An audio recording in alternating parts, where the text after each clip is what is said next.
Si vous avez jamais regardé des timelapses de construction de barrages de castors sur internet, vous ratez vraiment quelque chose dans votre vie. C'était intéressant de voir cette version d'Avatar pour Fury. Moi, tous les trucs avec des métaphores religieuses et tout, c'est ma bête noire. Je trouve qu'il n'y a aucune tension narrative comme visuelle entre la voix off et les images. Nos positions sont totalement irréconciliables. C'est pas très grave, mais c'est comme ça. C'est quand même, on fait une comédie sur un féminicide, quoi. Enfin, il y a vraiment un truc qui m'a vraiment dérangé. Là où le film respecte son cahier des charges, c'est les premières scènes que je trouve très violentes. Elle a eu des rapports sexuels plus ou moins consentis avec son mari. Tu parles d'un demi-MeToo ? Là, je pense qu'on est sur plutôt un MeToo d'époque. Où est-ce qu'il est ? Mais où est-ce qu'il est, ce camp de Perchman ? La Perche est dans le cadre, c'est le podcast cinéma dans lequel on parle vite, mais on prend quand même le temps de débattre des films et séries qui font l'actualité. Dans l'épisode d'aujourd'hui, comme derrière ce micro, ce sont les femmes qui prennent le pouvoir. Chez Rémi Besançon, c'est une professeure de cinéma qui se prend pour une héroïne d'Hitchcock lorsqu'elle soupçonne tout à coup son voisin d'en face d'avoir commis le crime du 3e étage. C'est aussi la jeune héroïne de Jumpers de Daniel Chong qui se glisse dans la fourrure d'une femelle castor pour communiquer avec les animaux. Clairement le meilleur super pouvoir du monde et l'excuse qu'on cherchait pour se demander en focus du jour si les studios d'animation Pixar nous font toujours autant rêver. Ce sont encore les Little Trouble Girls du premier long métrage de la Slovène Urška Đujić qui nous plongent dans la chorale d'un lycée où 2 adolescentes vont s'éveiller à leur premier désir et perturber l'harmonie du cœur avec un H pour trouver celui du leur. Et puisqu'un grand pouvoir implique de grandes responsabilités, Monia Fastvolt signe le testament d'Anne-Lee sur la fondatrice d'un culte religieux ou peut-être mon biopic si tant est que la Perche soit une secte et nos chers auditeurs et auditrices des adeptes. Ici en tout cas on est pour l'horizontalité au moins autant que pour la parité. Aussi c'est à Charlie que reviendra le privilège de conclure l'émission avec une carte blanche accordée à Mars Express, le petit bijou de l'animation française récente qui fait là encore la part belle à son héroïne détective. Silence moteur, la Perche est dans le cadre mais on s'en fout, on fait de la radio. Action. Et salut Yuri, comment tu vas ? Bonjour. Voilà, c'était nul. Étrange bonjour, mais bonjour à toi. Manon, est-ce que tu peux faire mieux qu'Yuri, s'il te plaît ? Hello. Chacun dans une langue. Valentin ? Salut. Laurent ? J'ai hésité à le faire en japonais, mais je parle pas assez bien, donc j'ose pas. Mais bonjour du coup. Petit. Félix ? Bonjour. Et Aline, salut. Ni hao, du coup. Ah, bah voilà enfin quelqu'un qui fait l'effort.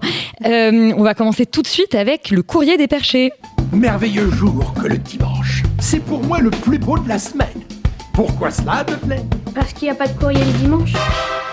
Et Félix, alors, est-ce qu'on a eu des petits écrits cette semaine ? Oui, on en a eu bien sûr. Lesquels t'as sélectionné, c'est plutôt ça la question. J'en ai sélectionné 2 qui sont très sympas. Quelqu'un qui me dit bonjour, toujours aussi intéressant d'écouter vos critiques et débats, merci. Pour le bourgeois gaze, du coup, je crois en l'occurrence, ça a fait référence du coup au focus de la semaine dernière. Il faut lire absolument Ascendant Beauf de Rose Lamy et écouter l'heure des Wow, j'ai cru que c'était l'heure des pros. Ouais, l'heure des pros. Je rappelle que notre focus ça. était sur la représentation de la ruralité dans le cinéma français. Voilà. Donc plutôt sur l'urban gaze que le bourgeois gaze, mais ça se Mais rejoignait. du coup, on a aussi parlé de bourgeois gaze à cette occasion, effectivement. Donc c'est pas l'heure des pros, c'est l'heure des prololotes, pardon. Un podcast avec Lorraine Mars. Il faut donc écouter tous les épisodes et notamment celui sur 20 dieux où elle explique le bourgeois gaze, que c'est pas si cool de faire des castings sauvages, de mettre des gens avec des accents juste pour. Enfin bref, elle en parle beaucoup mieux que moi. C'est intéressant, éclairant et je regarde les films qui essaient de traiter les sujets sur la pauvreté, les paysans différemment. Donc merci à vous. Après, juste pour revenir sur 20 dieux, enfin, je sais pas ce qu'on dit le podcast, mais en l'occurrence, c'était pas mettre des gens avec des accents pour mettre des gens avec des accents, parce que la réalisatrice vient de là, ça parlait de cette région-là. Enfin, il y avait un projet quand même. Oui, carrément, mais je suis pas sûr que les deux soient en corrélation. Oui, c'est juste la phrase est assez longue, donc peut-être que j'ai. Et je pense que par ailleurs, mélangé plein de choses. sur la question du casting sauvage, on en avait parlé déjà. Ouais, parce qu'on avait fait un focus sur. Focus sur André Arnold. Ouais, c'est voilà, et on avait parlé de la pertinence ou non des castings sauvages et de leurs potentielles conséquences sur les personnes concernées. En tout cas, si ça vous intéresse, vous pouvez le réécouter en vous abonnant sur toutes les plateformes. Et laissez-nous des pouces. Et des étoiles et des commentaires. Ouais. Et on a le feuilleton de Rita, mais elle n'est pas là. Il continue puisque du coup l'utilisateur avec lequel elle converse depuis quelques semaines maintenant lui a répondu. Riche épisode, beaucoup d'infos, grosse actualité. Bravo pour le focus sur la ruralité. Ça va m'occuper dans les rayons de ma médiathèque préférée. Je rajouterai en poursuivant sur l'idée de western, le film Western de Manuel Poiré et même Total Western de Éric Rochant qui s'amuse à plonger une jeunesse urbaine dans l'Aveyron. Je partage aussi mon affection pour les acteurs qui osent un peu tout avec talent. Ici Laurent Lafitte donc pour Alter Ego et Alexander Skarsgård pour Pillion, pardon. Et entre parenthèses The Little Drummer Girl, donc il est aussi Trouble Girl dont on parle. Drummer Girl. Ouais, Drummer Girl. Okay. Oui, c'est un autre film. Ok. Bref, dédicace à Eddie Murphy et Ro qui a inspiré le nom de ma chaîne Bon Maman. Et enfin, merci Rita, je prends note et vais chercher les auteurs, autrices, toujours dans ma médiathèque préférée. Pour Maigret, faisons court. Mon conseil est d'en lire 3 au hasard, puis terminer sur la première enquête de Maigret et les mémoires de Maigret, qui est à mes yeux un chef-d'œuvre à savourer uniquement si le lore Maigret a trouvé écho en vous. Cœur sur vous tous. J'adore qu'il passe autant de temps à la médiathèque. Ça me fait plaisir que ce soit un mec qui passe du temps à la médiathèque. Moi aussi. Moi, ça me fait plaisir qu'on ait développé un lore Maigret. C'est quand même Moi aussi. un vrai, Mais c'est vrai que lore et Maigret dans la même phrase, mais je pense qu'il y a un vrai lore Maigret. Hein. Je suis sûr qu'il y a un lore Maigret. Hein. Ah, peut-être qu'il faut c'est tentaculaire même. Comme... Mais j'ai lu que Simon il écrivait ses bouquins en 10 jours. Il faisait un chapitre par jour, il s'arrêtait, il disait hop, next. Donc oui, le fait qu'il y en ait 480. Oui, c'est vrai qu'il y en a 480, ouais, c'est pour ça qu'en fait le mec était très efficace. Quoi. Et bah bravo à lui. On passe au box-office de la semaine. Bon, là, c'est le calme plat, mais est-ce que ça peut pas quand même péter un de ces 4 quoi. Est-ce que c'est toujours le marsupilami en tête ou c'est un autre animal ? Eh bien non, c'est Jumpers qui saute en première position, puisqu'il fait 413 000 entrées sur sa première semaine. Alors c'est pas dingue pour un film à ce niveau-là, en tout cas de budget et d'une telle renommée pour un film Disney Pixar. Après, on n'est plus, je crois, en vacances et il y a... il a fait très beau à Paris. Il a fait très beau, donc globalement, pas que à Paris. Mais globalement, oui, ça se ressent sur les différentes entrées. Il est suivi, évidemment, par le Marsupilami qui, du coup, perd un peu quand même qui perd un peu de spectateurs puisqu'il fait 345 000 entrées pour sa 5e semaine, mais ça va, il n'est pas à plaindre puisqu'il est déjà 5,2 millions. Scream 7 lui dégringole et c'est assez intéressant, on observe le même phénomène aux États-Unis, c'est-à-dire que c'est un film qui a extrêmement bien démarré. Et en fait, comme c'est nul, le bouche à oreille est absolument catastrophique. Et ça se ressent également sur les entrées cette semaine, puisqu'il fait que 230 000 entrées sur sa deuxième. Alors, ça reste pas du tout catastrophique. Il va sûrement approcher du million d'entrées. Mais ça veut dire quand même que le coup près, on va dire, de la qualité du film est pas si anodin. La seule nouveauté qui arrive à se hisser dans ce top 5, c'est La Maison des Femmes, le film le film avec Karine Viard qui est sorti la semaine dernière. Et Alter Ego, lui, est en 8e position avec 110 000 entrées. Alors certes, ça ne paraît pas beaucoup comme ça, mais il n'est que distribué sur 250 copies, ce qui en fait une assez jolie moyenne. Et donc en fait, je crois que c'est le meilleur démarrage de son distributeur Tandem que l'on salue et voilà, qui ont fait un super travail, notamment je trouve sur la promo de ce film et sur la manière dont il est distribué. Moi, je ne peux qu'espérer que ce film un peu singulier et absurde continue à trouver son public. Ils ont fait une tellement bonne promo qu'ils ont quand même reposté la vidéo avec Laurent chauve. Ouais. J'ai payé de ma personne quand même les gars pour cette émission. Vous vous rendez compte quand même que ma réputation est vraiment effondrée maintenant. Moi j'aurais adoré que tu traces vraiment la tête. Là t'aurais payé ta personne. C'est vrai que c'est la irréputation qui est touchée. Et bah donc voilà, c'est tout, j'ai pas d'autre chose à dire, mais c'est bien, les gens ils vont un peu moins au cinéma, mais bon. Et ils aiment toujours autant les animaux et les peluches. Mais c'est intéressant parce qu'on a beaucoup eu d'animaux suivis par des chasseurs, là on a des animaux suivis par Scream, donc il y a un côté par un serial killer qui leur court après, donc je pense qu'il y a peut-être... Mais pas assez vite, manifestement. Pas assez vite, non, il les rattrape pas pour l'instant. Et bah tant mieux. Félix, t'as une petite news pour nous? Oui, une petite information sur J'aime pas engueuler sur les réseaux. On peut déjà nommer juste les palmes d'or d'honneur qui sont sorties. Ouais. Il y a Peter Jackson et Barbara Streisand. Barbara Streisand, absolument. Oui, puisque Rita était tellement heureuse. On part sur des palmes d'honneur assez haut niveau, je trouve, cette année, ça va être marrant. Et bon, bref, je voulais pas du tout vous parler de ça. Canal+ et Google Cloud ont signé un accord pour un partenariat stratégique autour de l'IA dans la continuité d'une collaboration déjà existante entre les deux structures. Il repose sur 2 axes, l'indexation vidéo, pousser des contenus pour améliorer la découverte et personnaliser l'expérience du coup sur l'app MyCanal, donc c'est vraiment comme Netflix pour le coup, donc enfermer les gens progressivement dans des algorithmes, et l'intégration de VO3 qui est du coup un modèle de génération vidéo justement de Google pour offrir aux équipes créatives qui travaillent du coup chez Canal+ de nouveaux outils comme la prévisualisation de scènes avant le tournage ou la reconstitution de moments historiques à partir de photos d'archives. Google Cloud voit dans Canal+ un partenaire qui contribue activement à transformer le paysage mondial du divertissement. Je sais pas trop quoi faire de cette information parce que moi, sachant je trouve ça que c'est Canal+ qui va gérer tout ça, je pense que c'est des outils qui peuvent être hyper intéressants pour plein de trucs et notamment pour améliorer la préparation des tournages. Mais voilà, quand c'est des très grosses structures comme ça qui s'en emparent, il y a quand même de fortes chances que ça abrutisse les contenus plus qu'autre chose. Mais là, on parle de plein de choses différentes, c'est-à-dire qu'on parle à la fois d'une question de comment optimiser une expérience en ligne. Ouais. En l'occurrence, je trouve que déjà l'expérience, l'expérience utilisateur sur MyCanal et dans l'univers globalement Canal+ est vachement bien faite par rapport à Netflix 100%. ou autre, parce que tu sens que c'est fait en fait par des gens. Oui, parce que c'est ça, il faut rappeler qu'aujourd'hui c'est fait à la main. Pour une bonne partie des contenus, des sagas qui sont construites, elles sont construites par des petites mains, par des humains derrière qui ont vu les films potentiellement. Donc, et en fait, ils font des sélections, ils ont une approche thématique, et ce qui fait que c'est en effet, avec tout ce qu'on peut reprocher par ailleurs à Canal+, mais c'est une expérience en tout cas d'utilisateur qui est assez agréable et qui se démarque, on va dire, de ses concurrents à la Netflix, sans parler même d'Amazon, qui sont catastrophiques parce que tu sais pas ce que tu regardes, c'est l'algorithme qui décide, et c'est absolument infernal. Donc je trouve ça un peu dommage qu'ils renoncent à ce qui fait leur spécificité, en tout cas pour ma part. Et après, en ce qui concerne les productions de contenu, le fait que tout le monde utilise déjà à peu près l'IA et qu'ils vont continuer à utiliser, c'est certain, donc ça c'est même pas une surprise, mais je trouve ça un peu dommage de perdre cette approche-là qui était quand même, enfin pour moi, ce qui fait le seul vraiment élément différenciant de cette plateforme-là, qui est que il y a une curation en tout cas. Ouais, mais ce que je trouve bizarre, moi, c'est plutôt tout le truc genre sur créer des vidéos à partir d'archives historiques ou de machin, de prévisualiser des trucs. En fait, c'est pas le rôle de Canal, même en tant que prod ou distrib de cinéma ou autre, faire ça. Tu sens qu'ils essayent de s'engouffrer dans la brèche, qu'ils essayent de comprendre ce qui se passe. C'est-à-dire que un jour, peut-être que ce sera des outils qui vont être utilisés par des réalisateurs. On peut d'ailleurs dire que ça existe déjà avec Yuri. Ouais, on en a été témoin, malheureusement. Et avec Manon aussi, on en a été témoin. Mais c'est pas toujours extraordinaire. Mais je veux dire, je vois pas vraiment ce que Canal+ pourrait faire de très intéressant ou proposer de particulièrement révolutionnaire dans ce domaine-là. C'est clairement, ils sont pas là pour ça. Donc, mais d'ailleurs, ça sent un peu l'effet de com bidon. Parce que par ailleurs, je pense que l'expérience récente avec, je crois, Lionsgate l'a prouvé, c'est que Lionsgate a ouvert toute sa librairie de tous les films qu'ils ont produits de tous les temps à je ne sais plus quelle, à Runway, je crois, qui est une boîte d'IA. Et ils leur ont ouvert tout en disant voilà, on va faire un partenariat stratégique, c'est un peu les mêmes formulations avec Runway, ils vont avoir accès à tous nos films, comme ça on va pouvoir générer plein de contenu. Et en fait, on s'est rendu compte que c'était nul parce que y a pas assez de contenu. C'est-à-dire que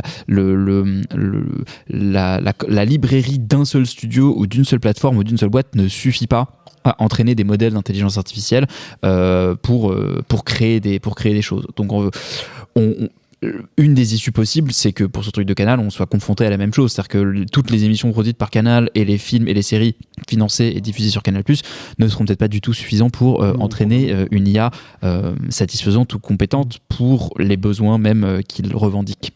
Eh bien, écoute, réponse dans les années à venir. En tout cas, on va commencer avec le premier débat de cette semaine qui concerne Le crime du 3e étage, le nouveau film de Rémi Besançon. Le crime était presque parfait. C'était sans compter sur votre humble serviteur.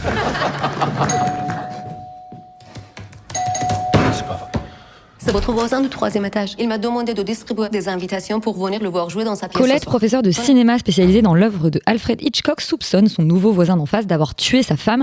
Réalité ou déformation professionnelle. Manon va peut-être replacer que Rémi Besançon, c'est le réalisateur du Mystère Henri Pic. Il y a beaucoup plus longtemps du premier jour du reste de ta vie.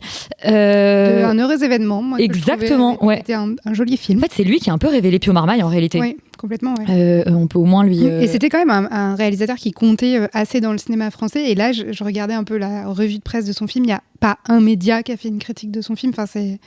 Bon, on comprend pourquoi, mais alors explique-nous pourquoi. Mais je veux dire, plus personne, tout le monde s'en fout de ce gars, quoi. Déjà, on peut dire qu'au casting, on a Laetitia Casta, Guillaume Gallienne et Gilles Lelouch. Ouais. Et donc oui, moi j'ai été voir le film parce que je trouve quand même qu'un film de Rémi Besançon, normalement, voilà. À une époque. Voilà, à une époque, c'était quand même. Enfin, je sais pas, j'étais intéressée. Et sur le papier, je trouve que le projet est pas si mal. Je trouve que déguiser une sorte de comédie de remariage dans une espèce de pseudo-enquête parce que la meuf est obsédée par Hitchcock et du coup elle revisiter, voilà. Complètement, et que du coup elle veut voir, elle voit des trucs qui ont existé ou pas. Je trouvais que sur le papier ça aurait pu être assez joli, assez touchant, parce que du coup elle est prof à la fac, elle est fan d'Hitchcock, et lui un romancier. C'est un romancier un peu qui publie beaucoup, mais on comprend que c'est pas de la grande qualité, et tu vois, qui s'embarque avec elle dans cette enquête un peu pour essayer de renouer avec sa femme et tout. Je pense que ça aurait pu faire un film assez touchant. Mais en fait, ça va pas du tout. Enfin, il aurait fallu un peu d'humour, un peu de second degré. Il aurait fallu qu'à la fin... Enfin, je veux même pas parler de cette fin qui est complètement absurde et lunaire, mais en fait, il aurait fallu qu'il y ait un twist à un moment et que en fait, tout ça soit son délire. Parce qu'en fait, là, on en vient...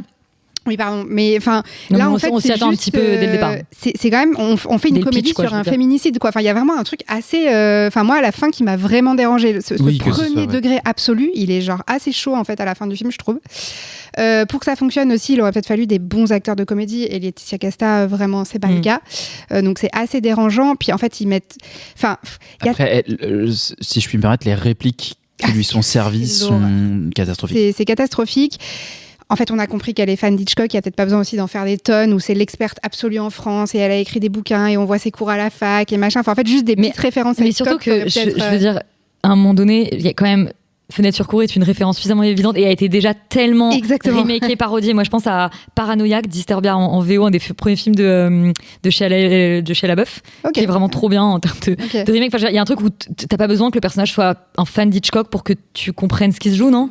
D'autant que le film ne fait rien de ce dispositif de refaire Fenêtre sur cour. C'est-à-dire que tu m'aurais fait une variation sur Fenêtre sur cour en utilisant la grammaire de Fenêtre sur cour, qui est globalement un mec coincé dans son appartement qui peut pas sortir et qui du coup est obligé de s'inventer une vie en regardant par la fenêtre. Le film ne fait pas ça. C'est-à-dire qu'on ne fait que sortir de l'appartement. Limite, on passe moins de temps dans l'appartement que genre dans la rue, dans des cafés, dans des théâtres. Enfin, il y a moins. Donc c'est même pas prendre en compte la spécificité du sujet qu'il veut traiter. Oui, et d'en faire un huis clos qui aurait pu être un peu intéressant avec justement cette histoire de couple qui ne va plus et tout. Enfin non, là ça part dans tous les sens, ça n'a absolument aucun sens. C'est lourd, c'est pas drôle. Et puis il y a aussi, en fait, il y a tellement de niveaux de... Enfin, c'est pas de lecture, mais en fait, il y a tellement d'éléments qui viennent se superposer tout le temps. C'est d'une lourdeur, genre notamment lui qui est donc qui est auteur et qui passe son temps à la maison. Il y a ses écrits qui sont filmés, enfin, c'est-à-dire il écrit des espèces de romans d'époque, d'espionnage. Et comme dans le Magnifique de Philippe de Broca avec Belmondo qui a écrit des romans des romans à la SAS, et en fait qui s'imagine dedans. Donc ça c'est un peu une ref à ça, mais donc t'es un peu là. En fait, Philippe de Broca et Hitchcock dans la même phrase, c'est compliqué, je trouve. Oui, puis surtout ça fait un espèce de rythme qui est vraiment. Enfin, j'ai l'impression qu'on revoit les mêmes scènes en permanence et tout, ça n'avance pas. Bref, je trouve que c'est vraiment une cata. Laurent, cata aussi pour toi, ce crime du troisième étage. Chaud, honnêtement, c'est hardcore. On commence bien cette semaine. J'ai un peu de mal à comprendre comment il y a des gens qui ont pu accepter de financer un truc comme ça, quoi. C'est-à-dire que c'est clairement, je pense que personne n'a lu le scénario et que ça a été signé sur le nom de Rémi. Il est pas si mal noté, hein. Sachez qu'il a 3 en presse et à 3,6 en spectateurs. Honnêtement, c'est un peu scandaleux. C'est-à-dire que, en fait. Moi, ça a beaucoup ri dans la salle où j'étais.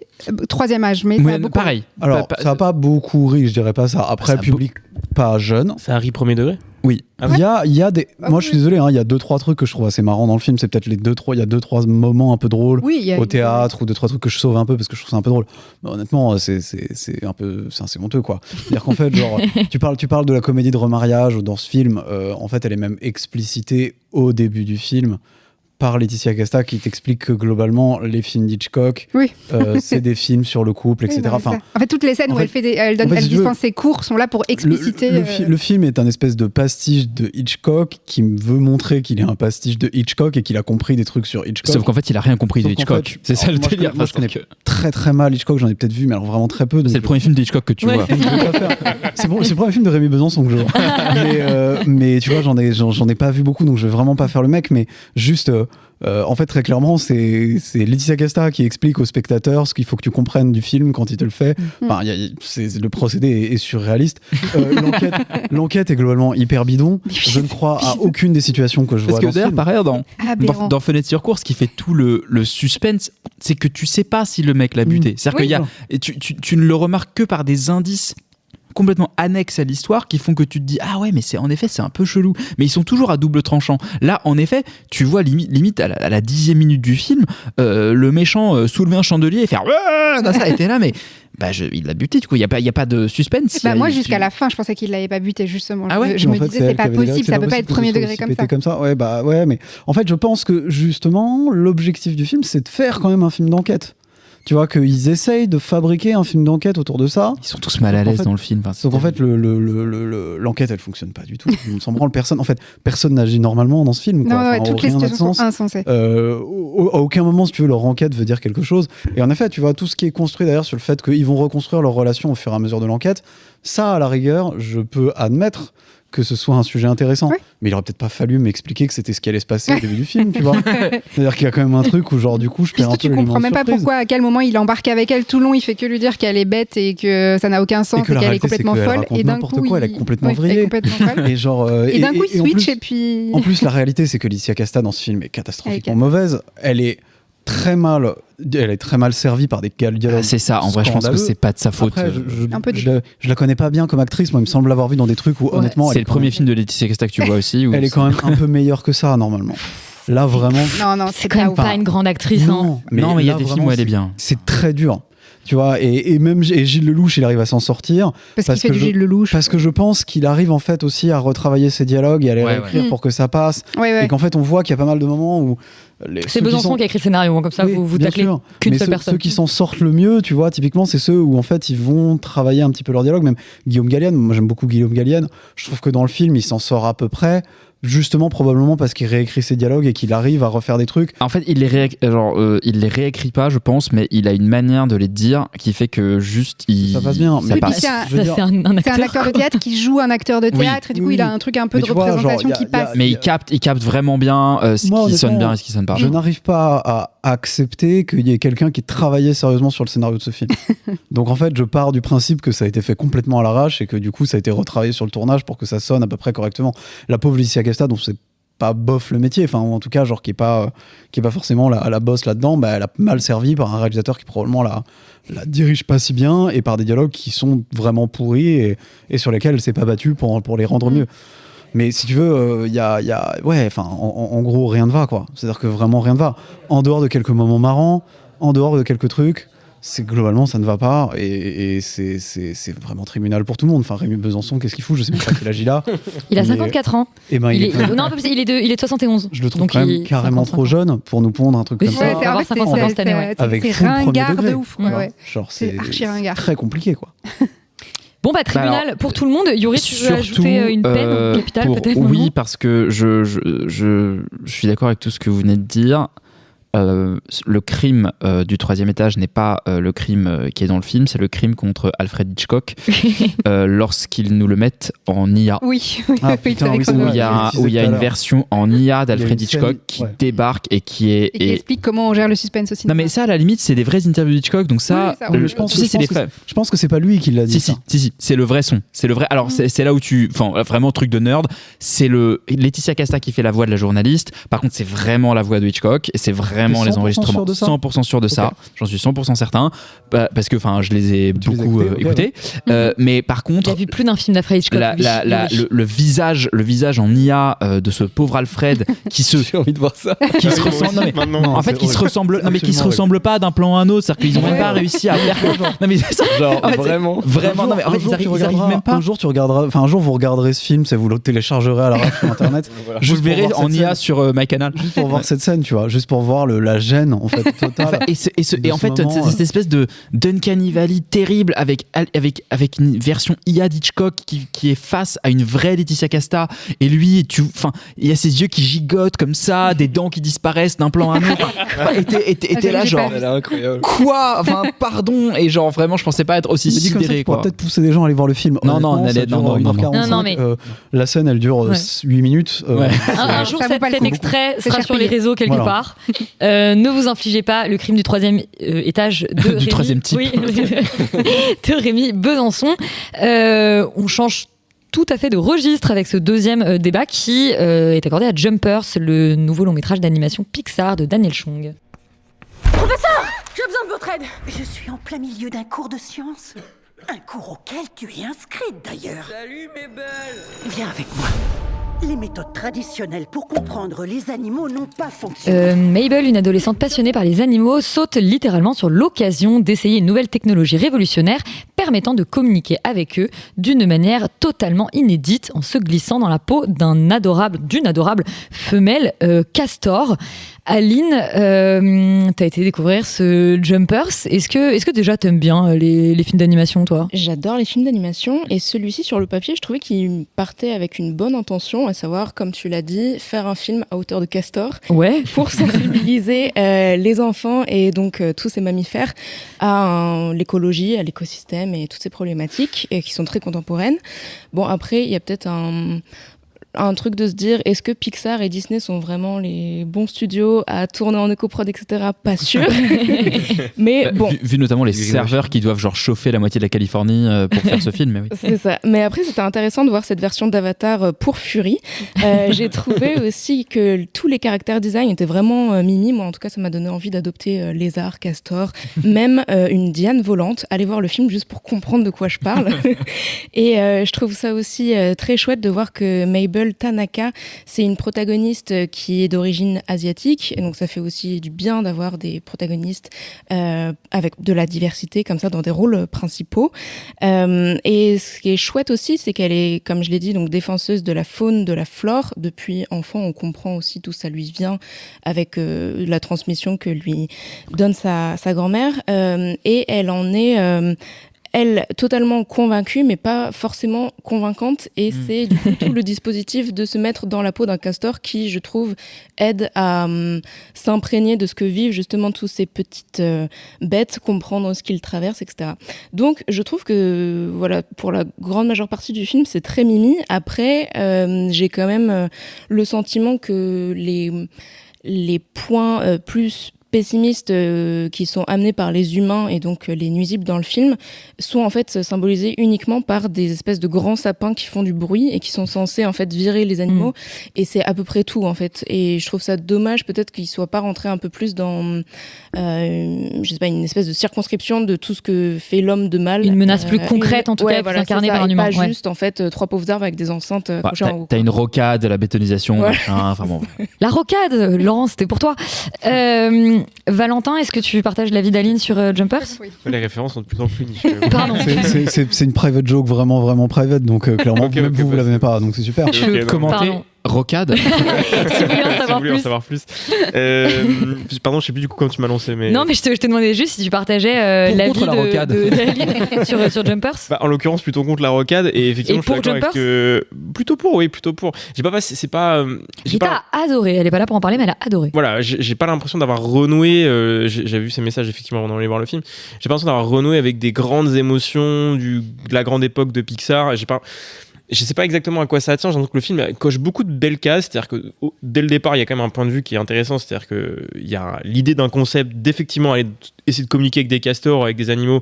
Et je trouve ça très drôle. Et il y a plein d'idées liées à ça, notamment typiquement même en termes d'animation. C'est un truc tout bête, mais ils ont pensé à l'idée qu'en fait, quand tu peux communiquer avec le castor, il a des yeux d'humain, et quand tu peux pas communiquer avec lui, il a de nouveau des petites billes noires d'animal avec qui tu peux pas échanger même via les yeux. Enfin, je trouve qu'il y a plein de petites bonnes idées comme ça visuellement, donc le film là-dessus est super. Alors que tu peux tout à fait échanger avec un animal par le regard. Ouais, oui, certainement. Là, après, chacun fait ce qu'il veut. Non, mais c'est les limites du film. Mais en tout cas, moins bien que effectivement avec une oreillette ou. Oui, bien sûr. Voilà.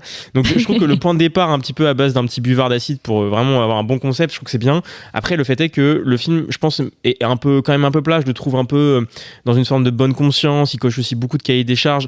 Je trouve que du coup, je vois un peu la bonne intention. Et comme tu dis, je suis d'accord. Je pense que ça manquait un peu c'est vrai parce que je veux dire, mais ça manque peut-être un peu de cruauté à un moment de force un peu. C'est une analyse qui est partagée par beaucoup de monde sur beaucoup de longs métrages d'animation ces derniers temps. C'est quand même beaucoup moins cruel qu'à notre époque. Mais c'est étrange parce que du coup, moi j'ai l'impression, on va regarder dans le focus, j'imagine, mais j'ai l'impression que le film parle beaucoup aux adultes qui voudraient montrer ça à leurs enfants, et en même temps, si tu t'adresses à des adultes, en même temps, t'as un peu édulcoré ton récit, donc c'est un peu étrange. Mais au-delà de ça, ça reste quand même. Tu édulcores ton récit pour parler aux adultes ? En fait, je trouve que. Je pense que en fait, on y reviendra, mais en voulant parler à des adultes, en fait, le récit est beaucoup plus premier degré, alors que en fait, les gamins peuvent recevoir, je pense, des récits beaucoup plus cruels et beaucoup plus universels, comme a pu le faire Pixar par le passé. Mais quand je compare, par exemple, à Wall-E, qui est quand même sorti il y a un certain temps sur la même idée, c'est-à-dire la catastrophe écologique.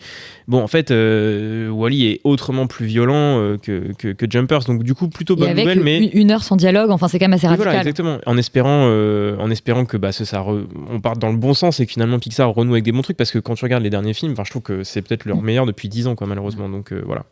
Yuri, toi, t'as beaucoup rigolé devant ce Jumpers. Oui, alors moi, j'ai abdiqué toute forme d'objectivité critique face au fait que ce film réalisait mon rêve, quoi. C'est d'être un castor. Je comprends. Et franchement, je trouve les castors fascinants. Je trouve que c'est vraiment des animaux incroyables. Et si vous avez jamais regardé des timelapses de construction de barrages de castors sur Internet, vous ratez vraiment quelque chose dans votre vie. Parce que c'est. Tu vois, genre, nouvelle obsession unlocked en ce qui me concerne. Il va falloir que je traîne trop sur non, mais il dit des choses vraies. C'est vraiment très, très fascinant. C'est très fascinant. Et vraiment, quand j'étais petit, j'étais absolument.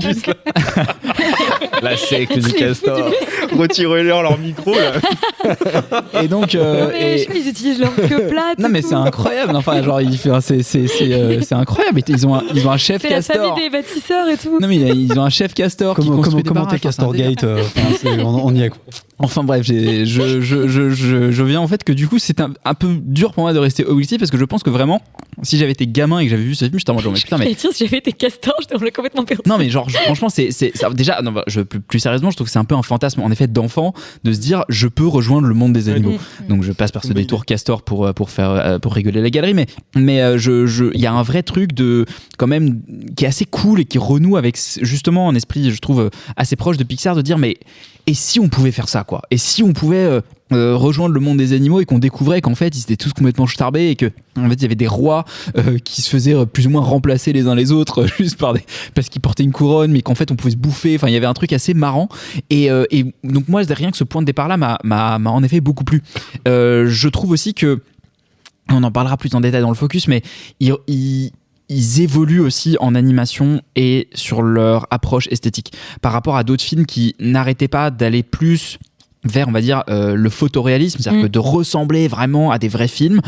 Ils prennent un peu plus un chemin de traverse en disant bah non, on assume une esthétique un peu plus pastel, des couleurs qui sont un peu moins réalistes, des personnages qui sont un peu moins dessinés de manière vraiment full détaillée et du coup qui permet d'absorber des styles d'animation qui ne sont pas que du style d'animation Disney. Donc d'un point de vue esthétique, je trouve qu'il y a là une sorte quand même de renouvellement et d'ouverture pour Pixar parce que je trouve que on va dire que le film qui pour moi marquait à la fois le paroxysme de ça et en même temps l'aveu d'échec, c'était Soul, le film sur le pianiste, qui était à la fois une espèce de délire en termes de texture, en termes de lumière. Enfin, tu te dis, mais en fait, le truc a vraiment été filmé avec une vraie caméra dans la rue.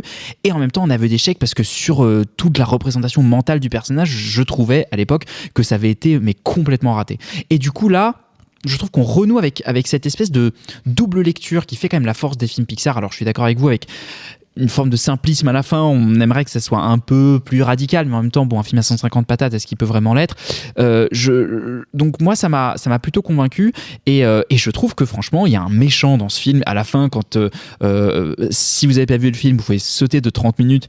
Non, de 30 secondes. De 30 secondes, pardon, de 30 secondes. Vous pouvez arrêter d'écouter. Merci de nous avoir écoutés. Allez regarder une vidéo de barrage de castor et revenez après. Non, mais donc, c'est le méchant quand il devient un pantin désarticulé et qu'il commence à se traîner par terre en faisant l'espèce de chenille et qu'il y a son visage qui fond et tout. Je dis, mais en fait, il y a des éléments presque de body horror un peu weird qui viennent s'incruster là-dedans. Et en fait, moi, j'avais pas vu ça chez Pixar depuis longtemps.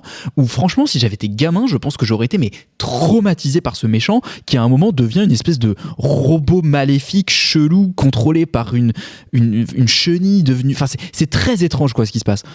Félix ? Ouais, c'est vrai que c'est hyper bizarre et j'ai été assez surpris de voir un côté, enfin quelque chose d'aussi cauchemardesque dans un Disney, parce qu'en fait Pixar maintenant c'est Disney. Néanmoins, je trouve qu'en fait c'est un peu mis au service de rien, c'est-à-dire que ce méchant il tombe un peu à plat. Je trouve que malheureusement, indépendamment des questions de design, je le trouve assez sous-investi. Je le trouve effectivement, comme vous avez dit, assez simpliste.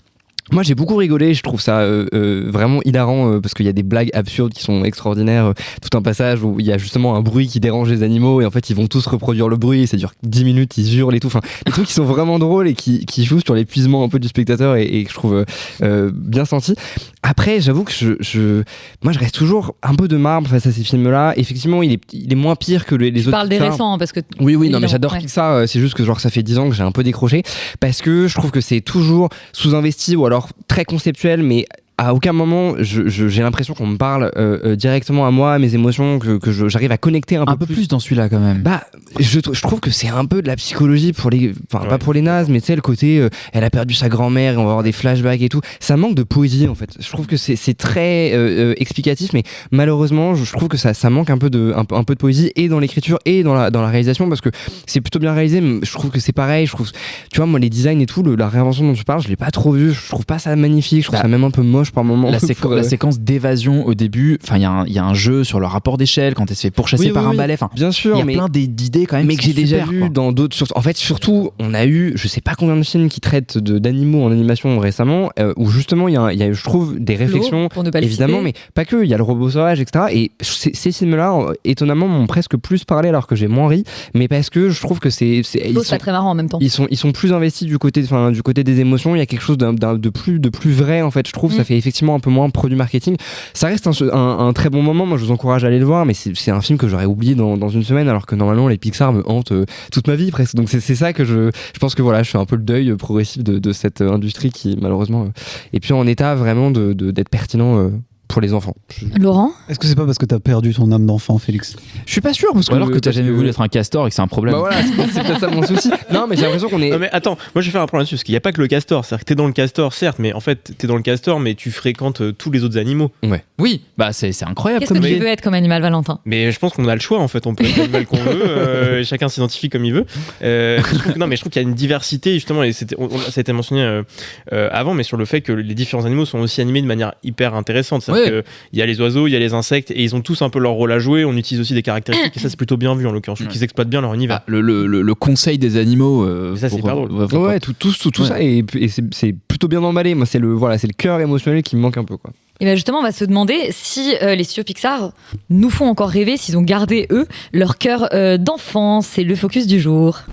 Ce film a confondu mon histoire et celle de ma sœur Colette, qui a effectivement épousé Monsieur McBurette. Monsieur McBurette, qui est l'aviateur anglais. Voilà.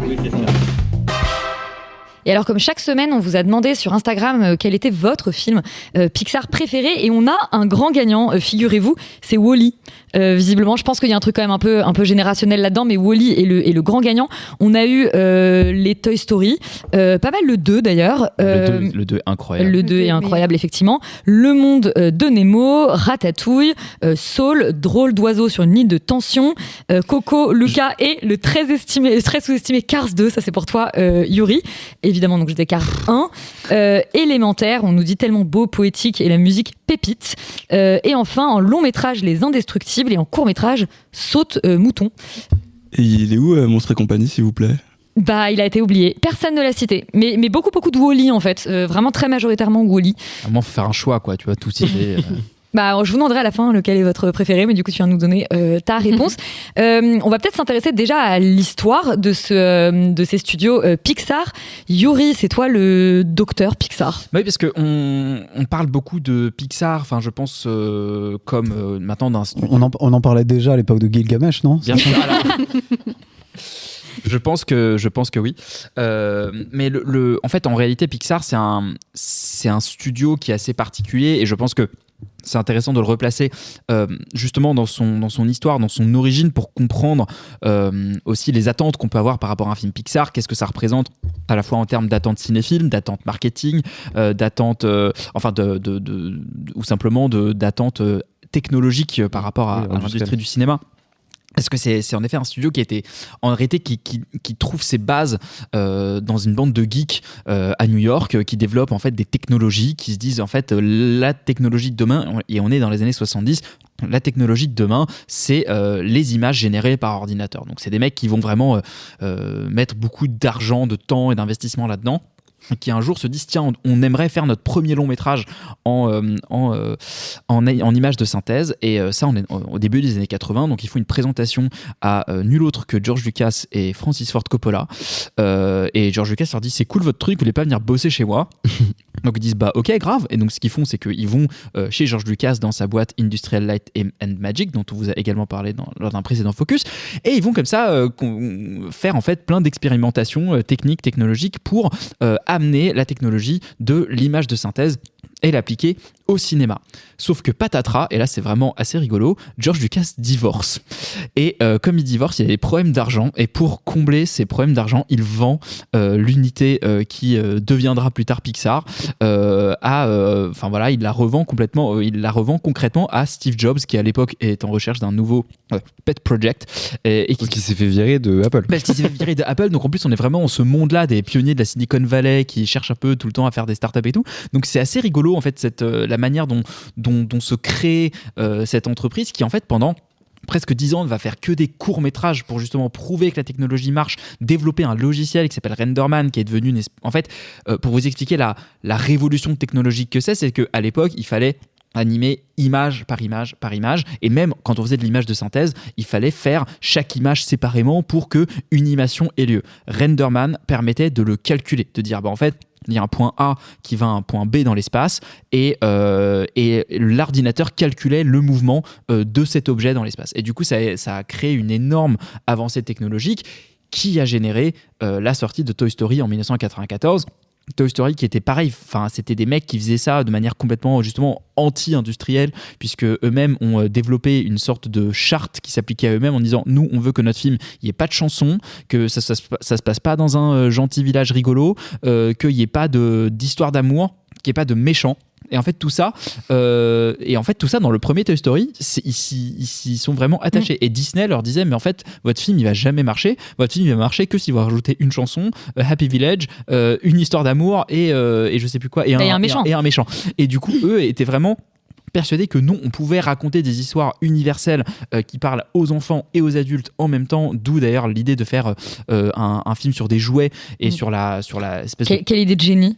Mais est-ce que c'était pas aussi pour pouvoir pallier aux défauts entre guillemets de technologie, de la peau, des textures, au moins tu fais des jouets, tu peux te passer de tout ça complètement, c'était complètement un défi technologique, mais c'est aussi vraiment une volonté scénaristique de se dire on veut renouveler littéralement la manière d'approcher l'animation. C'est pas que des films pour enfants avec des chansons dedans, c'est pas que des trucs pour vendre des jouets, on voit quand on voit ce qu'ils sont devenus, et que du coup il y avait une vraie approche justement d'universalité, de réinventer même la manière de raconter des histoires. Et ça c'est quelque chose qu'ils ont vraiment théorisé dans la manière dont ils ont même conçu leur studio, c'est-à-dire que tout le monde peut pitcher des idées, pouvait à l'époque pitcher des idées chez Pixar. Il y avait un truc très horizontal en fait dans l'organisation. Il y avait un truc vraiment de collectivité, de collectif. Il y avait quand même alors des chefs de poste, etc. Bien sûr, mais c'était vraiment une manière d'amener en fait la culture geek, de la culture des entrepreneurs de la tech, la culture des informaticiens, en fait, la manière dont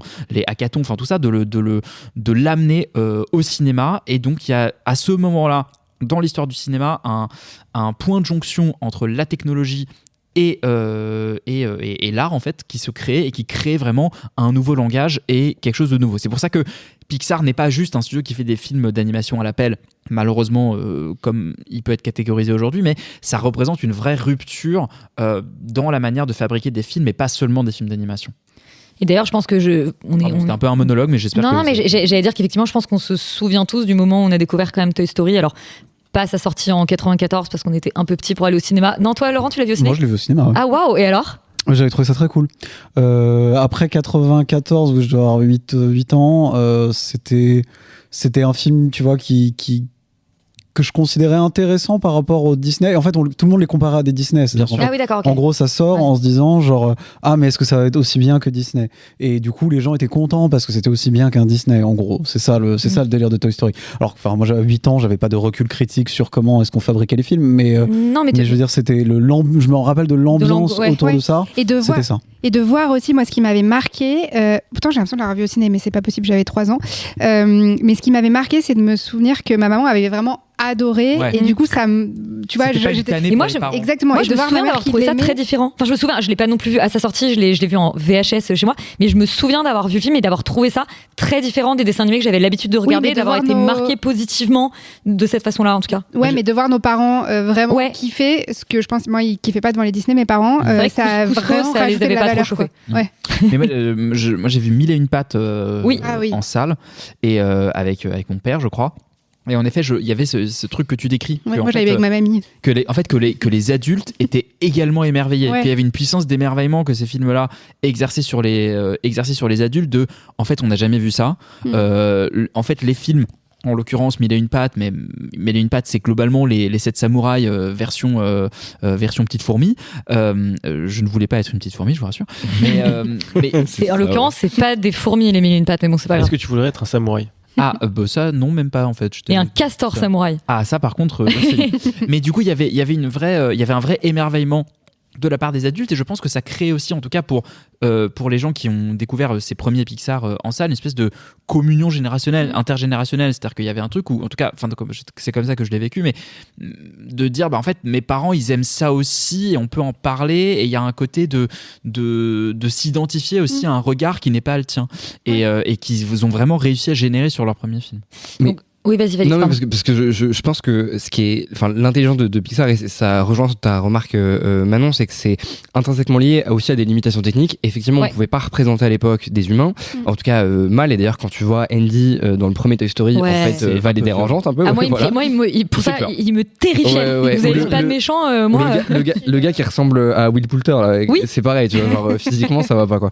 Mais donc, du coup, ce qui est hyper intéressant, c'est que cette impasse technologique là, elle les a poussés à vraiment s'intéresser sur un truc extrêmement périphérique. À la manière des startups en fait, il y a vraiment un truc comme ça de dire il y a un problème technologique, on va le résoudre en inventant un entre guillemets produit qui va tout permettre. Mais du coup ça se joue presque sur un truc de point de vue de narration, de se dire on va aller s'intéresser à des jouets, à des poissons, à des insectes, des machins, des trucs. Et que je pense que des voitures ensuite. Qu'en fait c'est assez rare de voir justement évidemment des films qui prennent ce parti pris là, et que pour des adultes, comme on est abreuvé de contenu qui parle d'humains et notamment très souvent à destination d'adultes, et donc du coup qui représentent des adultes, il y a aussi cette fascination de se dire mais c'est vrai que j'avais jamais vu les voitures comme ça ou les insectes comme ça. Juste, je suis en train de me faire une réflexion que effectivement, maintenant que j'y pense, tous les premiers Pixar c'était jamais des humains les personnages principaux, et que maintenant c'est des humains. J'allais y venir, pardon. J'en viens. Je pense que, et c'est assez marrant, mais moi le point de bascule, je pense que c'est les Indestructibles, parce que c'est le moment où en fait ils se disent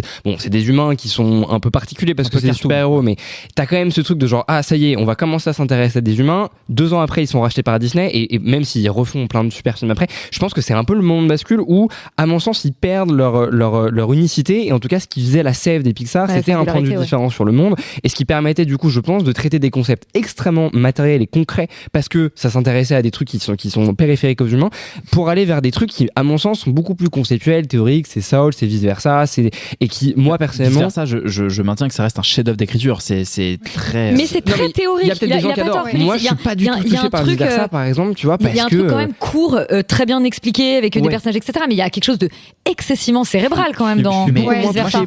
C'est hyper touchant. Je te dis pas, moi j'ai pleuré avec l'imaginaire, mais quand même le concept en lui-même a quelque chose de très très cérébral. Moi je trouve qu'à vice versa, je trouve que c'est vraiment du génie. Par contre, je trouve qu'après vice versa, effectivement, on est devenu dans des concepts un peu trop philosophiques, un peu trop existentiels. Oui, c'est la bascule celui-ci. Et qu'en fait ils ont perdu. En fait, avant ils avaient des concepts très forts, mais assez universels. Là, je pense qu'il y a quelque chose, ça plaît à la critique, tous ces trucs très philosophiques qu'il y a dans Élémentaire, En avant, Sol, tout ça.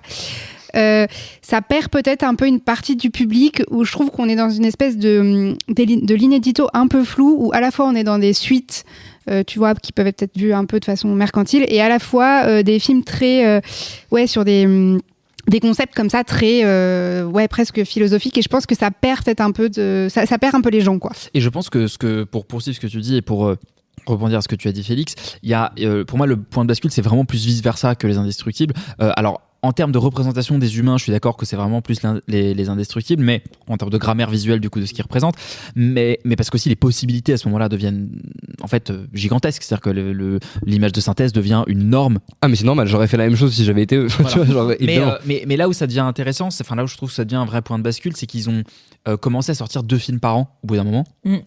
À peu près à partir de 2015 d'ailleurs, et que du coup Vice Versa est devenu la formule Pixar. Et ce qui est en fait intéressant rétrospectivement, c'est que Vice Versa était à la fois une espèce de paroxysme dans leur formule. Ils disent mais en fait putain, il y a que eux pour faire ça, et ils ont ensuite répliqué ce truc-là ad nauseam presque, pour ensuite complètement essorer ce truc-là, ce faisant annulant l'événementialité de leur film. C'est-à-dire qu'il y avait un truc de Ouais, c'est leur plafond de verre en fait, un peu visible. En fait, est-ce que ça fait pas partie d'une... Je pose la question parce que j'avoue, j'ai pas la réponse, mais est-ce que ça fait pas partie d'une stratégie industrielle de la part de Disney aussi ? C'est-à-dire qu'en fait, dans le cadre de... Quand t'es dans un très gros groupe qui possède plein de mecs qui peuvent potentiellement se faire concurrence, il faut que tu trouves des lignes en fait dans ton groupe pour pas que ce soit le bordel et que tout le monde se foute sur la gueule en permanence.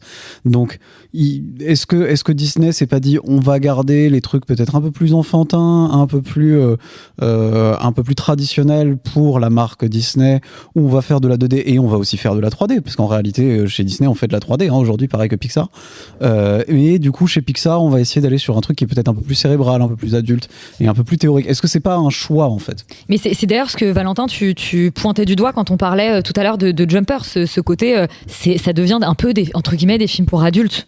Oui, bah, je pense qu'ils y ont perdu en effet, parce que j'ai l'impression qu'on est passé d'une période où les films d'animation parlaient d'abord aux enfants et après pouvaient se targuer de dire justement on arrive à parler aux adultes parce qu'on raconte des histoires qui sont bien troussées, parce qu'il y a des effets visuels que les gamins vont pas percevoir comme étant magiques, mais qui en fait le sont. Et parfois aussi des sujets, hein, honnêtement. Et parfois des sujets aussi, mais en fait je pense que vous parliez tout à l'heure de vos souvenirs d'enfance, etc. Moi par exemple c'est Nemo, effectivement, où je me souviens très bien, en l'occurrence mes parents avaient vu Nemo, avaient trouvé ça très bien, et c'est un film que je pouvais remettre chez moi sans avoir ma mère forcément qui débarquait dans le salon en disant d'arrêter. Donc concrètement, effectivement, je pense qu'il y a ce truc aussi d'émerveillement qui touchait, et je pense qu'on est passé d'une époque, et c'est aussi l'époque de Shrek, de l'avancée de DreamWorks qui commence à faire vraiment des blagues border dans ses films en disant il y a vraiment un double discours. En fait, on est passé j'ai l'impression de ce moment-là à un moment où en effet j'ai l'impression que les films Pixar parlent d'abord aux adultes et parlent d'abord aux parents qui voudraient emmener leurs enfants au cinéma, et que c'est une dynamique très différente de vouloir vraiment faire un film à hauteur d'enfant qui puisse potentiellement plaire aux adultes. Je pense que le truc c'est un peu inversé, et que du coup la polarité c'est qu'en fait t'as des films qui sont un peu brandés comme étant consensuels, en mode vous pouvez emmener vos enfants, ça va être super, et donc du coup typiquement Jumper souffre un peu de ça, parce que je trouve que la morale est très compréhensible, c'est vraiment targeté. Vous êtes un parent de gauche potentiellement intéressé par l'écologie, vous voulez transmettre des bonnes valeurs à vos enfants, emmenez-les voir ce film, ça va être super, vous allez vous amuser, et en plus il y aura une bonne morale. Donc du coup vous vous sentirez pas sali à la sortie, quoi. Exactement, et je trouve que du coup on n'est pas en effet on n'est pas dans le, enfin typiquement Wall-E c'est un peu, enfin c'est pour moi la comparaison entre Wall-E et Jumper, ça le tient vraiment pour ceux qui auront vu. Parce qu'au fond c'est le même sujet. Au fond, c'est un peu le même sujet et c'est un peu les mêmes mécaniques, mais le fait est que Wall-E est un film beaucoup plus expérimental et un film beaucoup plus enfantin en fait dans sa manière d'approcher les choses et d'être très cruel par rapport au sujet. Le côté muet du début et effectivement c'est dur Wall-E. Moi je me souviens que la première heure j'ai fait que pleurer et la deuxième heure a un truc marrant mais terrifiant avec quand même ces humains. Ça, par ailleurs, je pense qu'ils l'assumeraient pas du tout aujourd'hui, ça passerait plus du tout. Ils sont vraiment bizarres les humains.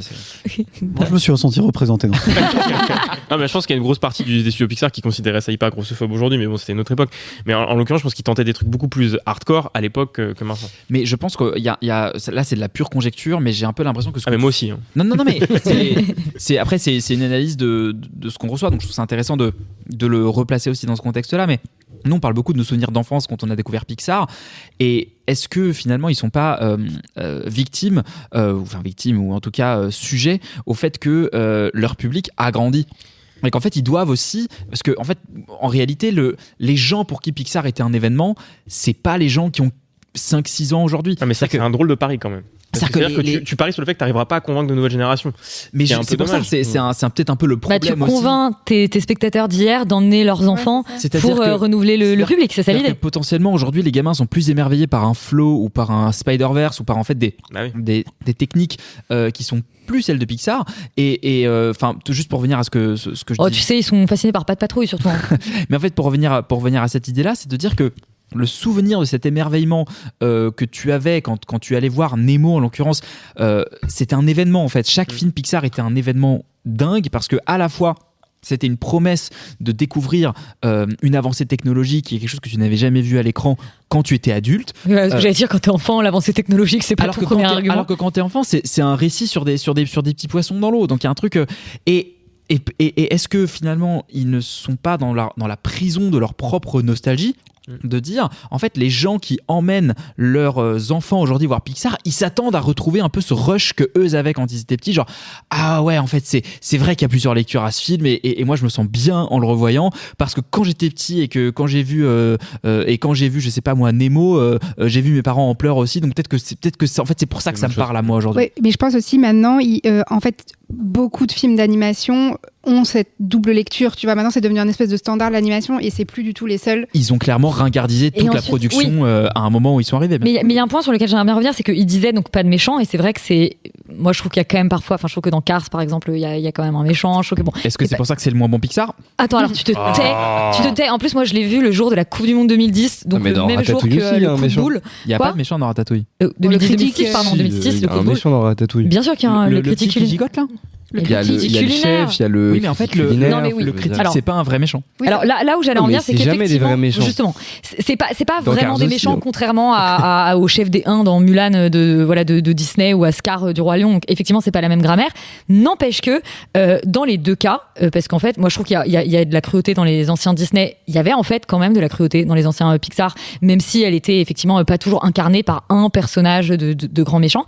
Et je trouve que c'est quand même un truc. Et je sais qu'il y a j'ai lu beaucoup de papiers là récemment sur le fait qu'il y a de moins en moins de méchants et de moins en moins de méchanceté dans les films pour enfants.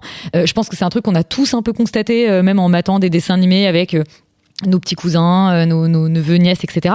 Est-ce que c'est pas aussi un truc, enfin je pense que c'est quasiment un changement de mentalité sur ce qu'il faut donner aux enfants, mais je pense que quand t'es adulte, bah du coup tu trouves le truc un peu tiède, mais moi je pense qu'il faut traumatiser les enfants. Je pense que les traumatismes d'enfance sont très importants. Jumpers est un peu plus là-dedans, peut-être dans le traumatisme, mais peut-être en effet en arrondissant quand même un peu les bords. Non mais je sais pas, je pensais à un truc, mais même si je suis pas très fan du film, le dernier Miyazaki, le garçon et le héron, il est absolument terrifiant. Moi, j'ai passé tout le film à être en mode, il me terrifie. Ça faisait longtemps que j'avais pas eu peur visuellement devant un méchant de dessin animé. Mais dans le monde de Nemo, c'est-à-dire que l'enjeu, Nemo, c'est horrible. C'est horrible. L'enjeu, il est très violent. C'est-à-dire qu'au début, ça commence par globalement la mère qui se fait zigouiller. Tu perds ta mère dans la première scène. Enfin, quand moi j'étais un enfant de 7 ans, 8 ans, Bambi, je peux dire que c'est ton cauchemar. En fait, tu peux traumatiser sans avoir de méchant, tu vois. Oui, alors, mais je suis d'accord. Mais là, c'est pour ça que j'élargissais. Il n'y avait pas des méchants vraiment incarnés comme chez Disney, mais n'empêche qu'il y avait une cruauté qui, je trouve, a disparu. Petit aparté Bambi, j'aurais adoré être J'adore les biches. Non mais en ayant revu Bambi, la mère en fait elle meurt à peu près 20 minutes de la fin. Ah bon ? Ouais, vous pourrez me fact-checker si vous voulez, mais en fait toute la dernière partie de Bambi, c'est presque rien en termes de minutage. Mais quand est-ce qu'il rencontre Pampan ? En fait, c'est dans la toute dernière partie du film. Mais c'est hallucinant. C'est-à-dire que mais il se passe quoi ? Je vais le revoir. Franchement, je vous conseille de le revoir. C'est-à-dire qu'il y a vraiment un truc de attendez quoi ? Enfin moi dans mon souvenir, Bambi c'est globalement au tout début la mère meurt et après il y a Pampan. Oui. Mais en fait c'est complètement inversé. C'est-à-dire que toute l'enfance de Bambi, ça prend beaucoup plus de temps que le moment où il est adulte et où sa mère est morte. T'imagines sa mère, elle se fait tuer par un chasseur et son pote il s'appelle Pampan. Enfin j'en sais quand même rien que ça. Pardon, c'est terrible. C'est hyper violent Disney. Non mais vous voyez ce que je veux dire en tout cas qu'il y a effectivement. Et est-ce que c'est pas aussi un reproche qu'on peut faire, je pense, au dernier. Alors peut-être que le monde est trop cruel aujourd'hui pour traumatiser les enfants. Non, je pense que c'est pas ça parce que la cruauté tu la retrouves dans un écosystème justement économique beaucoup plus. Enfin je veux dire Flo, ça te confronte je trouve quand t'es enfant à des notions de deuil, à des notions de Flo, ça m'a vraiment. On l'a vu ensemble, Félix et moi, j'ai pleuré devant Flo.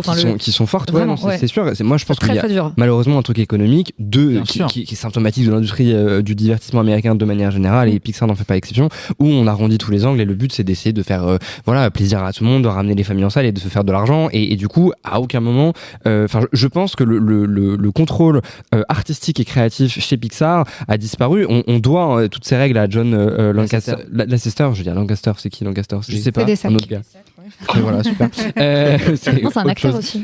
Oui, bref, on s'en fout. Et en fait, je pense que tous ces mecs-là, qui à la base étaient un peu des garde-fous, se sont fait progressivement dégager. Et du coup, John Lasseter, pour des raisons semi-MeToo, un peu étranges. Bon, c'est très bien. Non, parce qu'il s'agissait de. Alors, je crois, encore une fois, ma connaissance est un peu limitée, mais je crois qu'il s'agissait de câlins globalement dans l'espace de travail non consentis. Il faisait des câlins très longs aux gens, c'était très bizarre. Okay.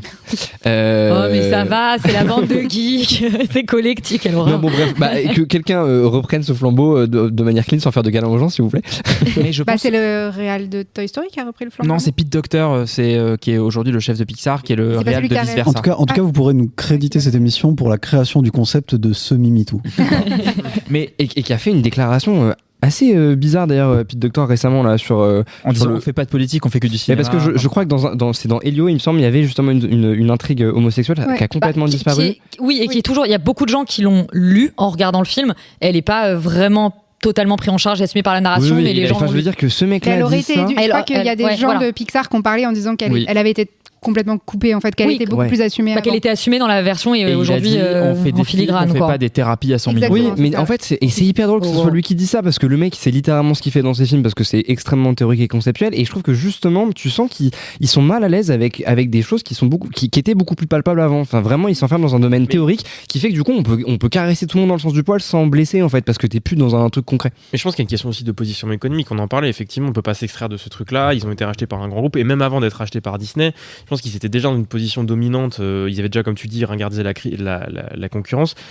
Là, le fait est que deux startups un peu innovantes qui viennent bousculer les codes, ils se sont retrouvés au contraire, à être faiseurs de roi. Voilà, exactement, l'entreprise qui devait exister et continuer à exister. Donc en fait, je pense que dans leur position, même d'un point de vue commercial, Disney a totalement raison de faire ce qu'ils font, c'est-à-dire pas faire des films qui pourraient potentiellement se vautrer complètement et salir l'image de Pixar, mais au contraire, faire des films dont on sait qu'ils vont pas dépasser, qui vont pas souiller complètement l'image de la société, mais qui de fait vont pas réinventer la poudre, puisqu'il n'y a pas la marge créative pour le faire. Oui, mais moi, je lis ça comme ça aussi. Est-ce que c'est pas la dévalorisation de la marque Pixar? Ah, mais complètement, mais c'est un vrai paradoxe économique classique en fait, est-ce qu'en tirant sur ton filon autant que tu peux, t'es pas en train de l'épuiser? Mais c'est sur un peu ce même truc, t'es un peu dans le dilemme de l'innovateur, c'est-à-dire soit tu restes dans ton champ historique et donc du coup tu risques de l'épuiser et de le restreindre, soit tu vas vers une autre technologie, mais sauf qu'en fait, ou une autre attitude créative plus innovante, et du coup tu risques de scier l'arbre sur lequel t'es assis, c'est-à-dire qu'en fait ce qui marche maintenant. Mais du coup, c'est quoi la prochaine étape pour Pixar? C'est quoi pour eux qui étaient quand même qui créaient l'événement à chaque fois qu'ils faisaient un film, de retrouver cet événement, retrouver cette force-là? Est-ce qu'ils vont la retrouver? Est-ce qu'ils peuvent la retrouver dans le cadre actuel? Est-ce qu'il faut que George Lucas divorce une deuxième fois?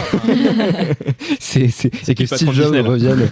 Il me semble qu'il bosse sur un film justement qui est un peu 2D. Ouais, voilà, un peu style Flow, mais pour le coup en 2D vraiment, et donc une première dans l'histoire de Pixar, si je dis pas de bêtises.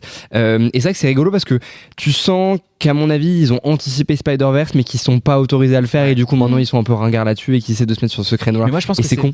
Je pense que leur vraie chance, en tout cas, c'est justement de revenir en arrière, enfin pas de revenir en arrière, mais de réinventer leur style visuel. Parce qu'en fait, leur style visuel aujourd'hui est la norme de l'industrie, et que pour se redifférencier, globalement aujourd'hui avec un téléphone portable sur une IA dont on parlait tout à l'heure, tu peux faire beaucoup plus réaliste que n'importe quel truc Pixar que tu verras au cinéma, entre guillemets, évidemment. Mais du coup, est-ce que l'approche n'est-elle pas justement de revenir à autre chose? Ah oui, et puis j'allais juste dire, même en termes de studio, tu vois, Illumination, ils font des trucs bien plus jolis aujourd'hui que Pixar, je trouve, si on compare un peu les films, même si les films sont débiles, on s'en fout, mais tu vois, en termes de rendu technologique, en fait, ils sont même plus effectivement si innovants. À la pointe, ouais. Laurent? Moi, je pense que et on en parlait d'ailleurs quand on avait fait le focus sur George Lucas et sur tous ces types qui justement ont beaucoup travaillé à la technologie. En fait, il y a une impasse de ce truc-là, c'est-à-dire que un studio comme Pixar, ils étaient à la pointe de la technologie il y a 20 ans, 30 ans, 15 ans, etc. Mais en fait, aujourd'hui, en effet, on peut faire tellement de choses qu'il y a un moment où ça s'épuise, un peu comme dans la... Finalement, enfin, on a eu un peu le même mouvement à l'époque de l'histoire de la peinture, c'est-à-dire que on pouvait faire des choses photoréalistes, puis on s'est Il y a eu de la photographie. On s'est rendu compte qu'en fait, il y avait de la photo et que ça n'avait plus aucun sens et que maintenant, il fallait faire autre chose. Et que tout le délire de l'animation, c'est justement de réussir à trouver autre chose que la technologie qui va faire l'événement, quoi. Mais c'est pour ça que tu as tout un retour aussi à la stop motion de plein de gens. Enfin, il y a tout un tas bien sûr. Mais je veux dire, Pixar qui crée l'événement parce qu'il est là, parce qu'il amène une nouvelle technologie et qui fait des trucs visuels que personne d'autre n'a vu, ça c'est fini en fait. Et je vois pas comment est-ce qu'on peut revenir dessus. Mais en tout cas, et peut-être sur leur manière d'écrire et de concevoir les films aussi, parce qu'il y a aussi, en tout cas ces dernières années, une uniformisation de leur manière d'écrire qui est pour moi un peu triste. Ouais. Oui, t'as raison, il y a aussi le narratif. Je pense, je vais enfoncer une énorme porte ouverte, mais j'ai l'impression que le mal est... c'est vraiment presque eux qui ont subi le plus le Covid. Et pour moi, la fin de l'événementialisation de Pixar, en tout cas pour moi, les films Pixar ne sont plus un événement depuis le Covid où ils ont été sur les plateformes. Enfin, moi, je le date vraiment de En Avant, je crois, qui a fini sur une plateforme. Mais en même temps, le film était fait et il fallait bien le montrer. Donc, je comprends complètement pourquoi ils l'ont mis sur une plateforme, mais j'ai l'impression que c'est depuis ce moment-là où ça a vraiment désacralisé le truc, et le fait de les avoir vus, et après ils en ont sorti quelques-uns encore sur les plateformes alors que les salles avaient réouvert, puis là ils ont complètement arrêté, mais j'ai l'impression qu'ils ont sali un peu un espèce de truc hyper sacralisé, et puis ils en sortent aussi plus souvent, et j'ai l'impression que le mal est un peu fait, quoi, et que maintenant il y a une espèce de truc de produit de consommation tu as assez courant, quoi. Tu as habitué les gens à le voir chez eux, ouais. Et du coup par conséquent Et on fait moins valeur. Voilà, on fait moins événement avec ça et voilà. Même si Jumpers démarre aux États-Unis vraiment très bien et à peu près sur le même niveau que Coco il y a presque 10 ans. Que moi, ce film, il y a encore 2 jours, je ne savais pas que c'était un Pixar, quoi. Enfin, vraiment, c'est et ça je pense que ça pour aucun, j'ai vraiment vu tous les films Pixar, ça m'était jamais arrivé avant, quoi. Eh ben écoutez, on espère un renouveau du studio Pixar et peut-être un focus dans 5 ans sur ce qu'ils sont devenus. Tu voulais dire quelque chose, Valentin ? Non, on fait un tour de table. Oui, j'allais dire, mais il va y avoir une nouvelle règle. Charlie, tu commences, tu nous dis ton Pixar préféré, mais on n'a pas le droit de redire ceux qui ont déjà été dit. Bah du coup, Monstres et compagnie. Mais merci. Il n'y avait pas beaucoup de suspense. Voilà. Valentin. Bah moi, je vais dire Les Indestructibles 2. Allez, voilà, il est bien le 2, ouais. C'est un de mes plus grands fous rires de cinéma, premier degré. La scène où un bébé se bat avec un raton laveur, voilà, c'est top 10 des scènes du cinéma pour moi. Ah, il est super le 2. Manon ? Est-ce qu'on a le droit de dire ceux qui ont déjà été dit par les followers Oui, ça oui. Okay, oui. parce que moi, sinon, c'est vraiment Wall-E. Enfin, vraiment la première heure, mais j'ai jamais été autant touchée et émue de ma vie devant un film, je pense. Ouais. Vraiment, je me souviens très bien aussi. Ratatouille, qui est genre bâtard. Non mais qui a un chef-d'œuvre total, quoi. Enfin, c'est trop bien. Et aussi parce que Brad Bird et que vous avez parlé des Indestructibles, mais intéressez-vous genre à Brad Bird en règle générale. Bien sûr. C'est probablement un des meilleurs réalisateurs de ces 30 dernières années. Il a fait 4 films. Il paraît-il est complètement fou et insupportable, mais franchement, intéressez-vous à Brad Bird. Moi, je crois que je vais dire le premier Toy Story.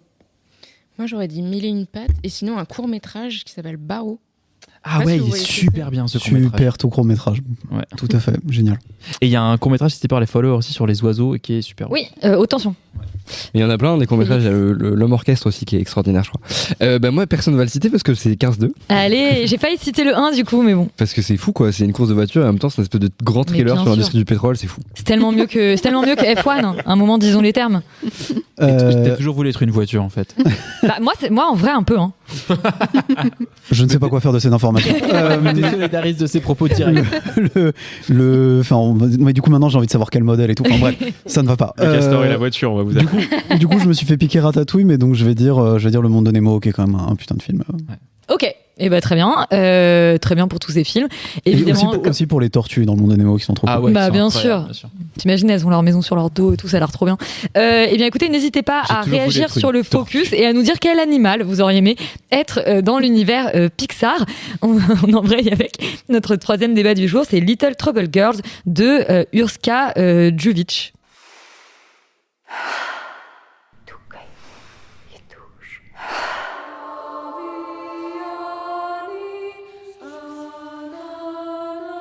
Kdaj si ti menstruo dobila, Klara? Pri 13. Kaj pa ti? Jaz se še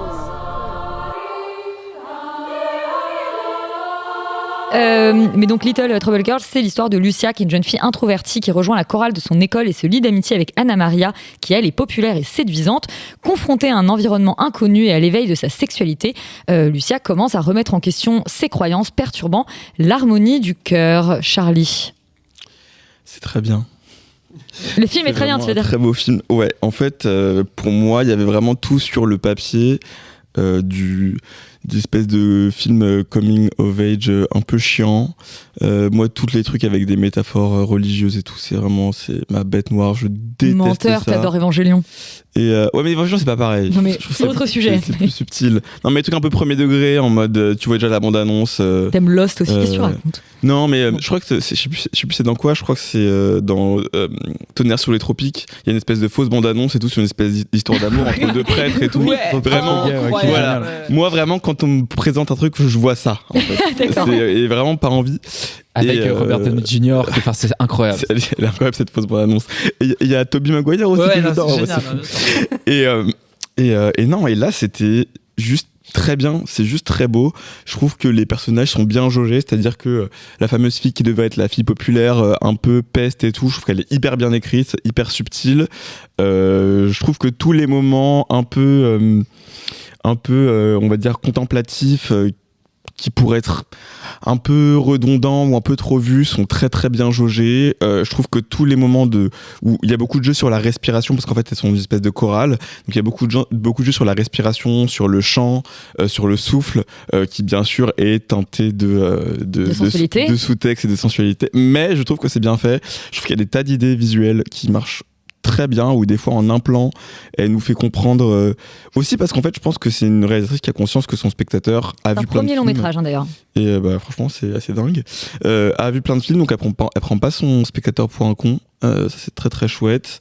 Et il y a aussi tout un sous-texte que j'ai trouvé assez remarquable, c'est que j'ai l'impression que c'est le premier film qui me parle d'éveil sexuel pour quelqu'un qui est asexuel.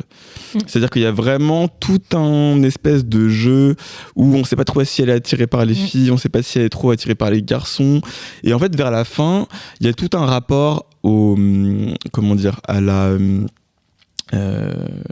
comment on appelle ça, on dit que les nonnes elles font jeu de à la chasteté, pardon. Ouais. On va y arriver. À la chasteté, qui est hyper intéressant parce qu'il est évoqué d'un point de vue il est évoqué par une métaphore religieuse, mais tu sens que finalement c'est abstinence que tu cherchais. Non, chasteté. Non, chasteté vraiment. Et parce qu'en fait tu sens finalement que l'adolescence c'est vraiment un âge où on t'oblige à avoir une sexualité, on t'oblige à la définir, et que finalement c'est pas forcément le cas pour cette personne. Et j'ai trouvé ça super beau parce que j'ai jamais vu de film d'ado qui me parle de ça. Donc moi ça m'a beaucoup touché. Je trouvais que c'était fait de manière très subtile, et donc je recommande. Aline, tu partages l'enthousiasme de Charlie ? Carrément. J'avais écrit un petit truc, alors je vais forcément... Enfin, il va y avoir des redites, mais je trouve donc que ce film slovène peut faire penser, selon les rives où l'on se trouve, à certains films de Sofia Coppola, outre-Atlantique, ou à ceux de Céline Sciamma, ici en Hexagone, dans ce qu'ils ont en commun, de raconter une courte tranche de vie adolescente en épousant le point de vue d'une introvertie de tout juste 16 ans, propulsée dans une chorale catholique composée exclusivement de filles de son âge. C'est un film court, 1h29 au compteur, mais qui prend son temps avec une attention particulière accordée aux détails, comme tu l'as dit, floraux, saphiques, christiques, et bien souvent les trois à la fois. Et quand les voix féminines presque angéliques ne s'élèvent pas dans la chapelle, elles laissent place à des silences, des gloussements, des respirations, comme tu le disais encore, ou à des messes basses.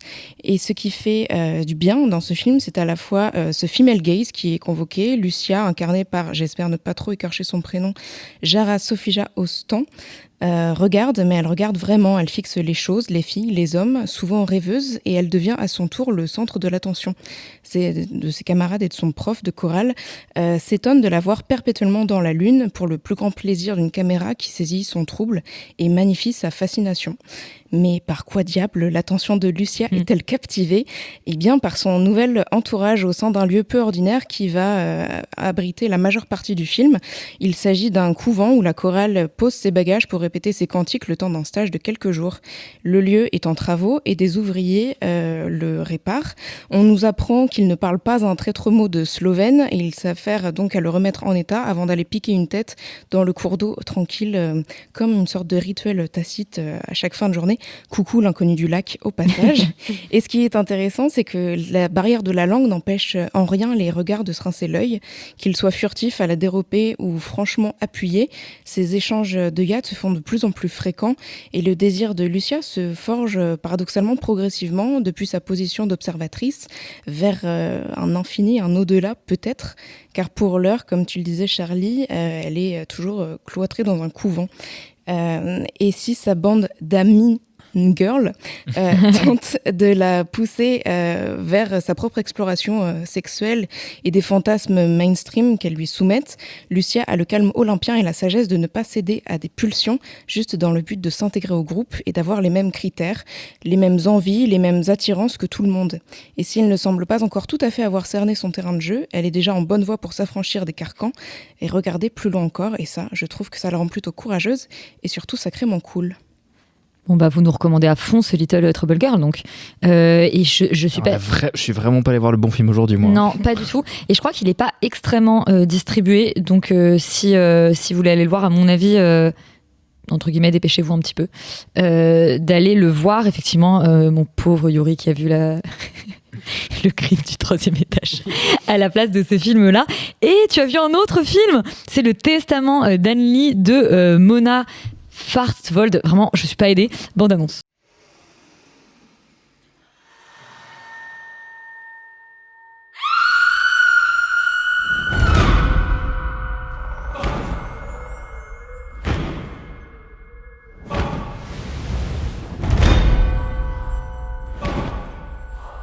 Donc, le testament d'Anne Lee nous raconte la fascinante histoire vraie d'Anne Lee, qui est la fondatrice du culte religieux connu sous le nom de Shakers.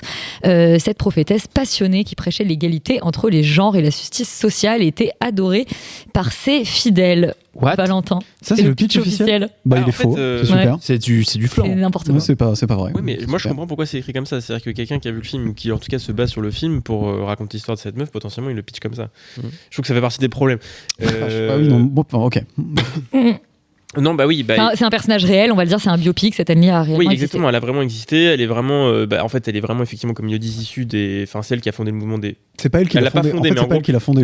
Elle a rejoint un club de gens qui s'appelait les Shakers, qui du coup était une branche des Quakers.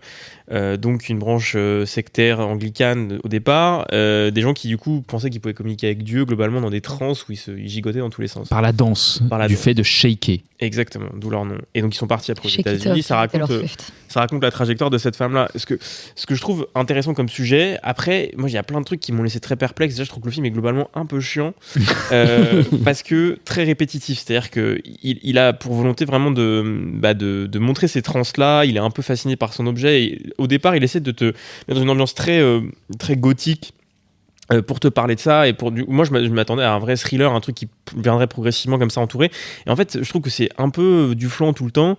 Et je suis pas du tout été pris par les scènes de danse, etc. Parce qu'en fait, presque une comédie musicale par moment. Voilà, et en plus, il y a un élément où ils veulent en faire un truc musical qui, du coup, viendrait déjouer ce truc très premier degré, ou en tout cas le doubler d'une sorte de lyrisme, de quelque chose qui serait un peu du registre de l'émotion. Moi, je trouve que ça marche pas du tout, il n'y a pas de gradation, j'ai l'impression que c'est très répétitif, qu'on en a plusieurs des scènes comme ça, et qu'à chaque fois, en fait, j'ai l'impression d'avoir déjà vu cette scène avant, donc je trouve ça un peu relou, et puis sur le fond, en fait, du film qui fait quand même, du coup, 2h20 presque, quasiment, en fait, effectivement, je trouve que le portrait est un peu étrange, parce que ils sont un peu fascinés par cette figure. Je comprends pourquoi. Hein, qui est interprétée par Amanda Seyfried. Par Amanda Seyfried, ouais. Qui est complètement badass, il n'y a pas de problème. Amanda Seyfried, meilleure actrice depuis longtemps. Enfin, c'est incroyable. Quoi. Excellente, ouais, par ailleurs. Mais en fait, je trouve Elle est super dans La femme de ménage, par ailleurs. Enfin, Arrête avec ce film, Yuri. Et Félix n'est pas d'accord sur Amanda Seyfried, mais on y reviendra. Là, elle est super dans Mean Girl. Ouais. En tout cas, là, elle est superbe. Y a pas de souci, et dans Mamma Mia, peut-être. Bien. Mais le seul souci, c'est que je trouve que le film est un peu embêté parce que, en fait, elle est complètement folle et il devrait me parler des dérives sectaires, il devrait me parler de violence, il devrait me parler du fait que c'est quand même une vision de la religion qui est quand même qui est quand même incroyablement renfermé, rigide, etc. Et justement, parfois, il en fait une sorte d'égérie, c'est-à-dire carrément, il y a une scène quand même où il débarque aux États-Unis après s'être fait virer d'Angleterre. Ils débarquent aux États-Unis, donc à 12 pélos avec leur chariot là, et ils passent devant des marchands d'esclaves et il leur balance des shame on you quoi. Et parce que l'esclavage, c'est pas. En fait, ils en font presque une figure d'émancipation, ouais, exactement, ou une figure libérale, parce qu'elle est quand même, on peut le dire, objectivement pas. Enfin, donc j'aurais bien aimé qu'on respecte un peu ce truc-là. Et je trouve finalement la meilleure partie du film, là où le film respecte son cahier des charges, c'est les premières scènes que je trouve très violentes, où on parle de ses grossesses notamment et du fait que elle a eu des rapports sexuels plus ou moins consentis avec son mari.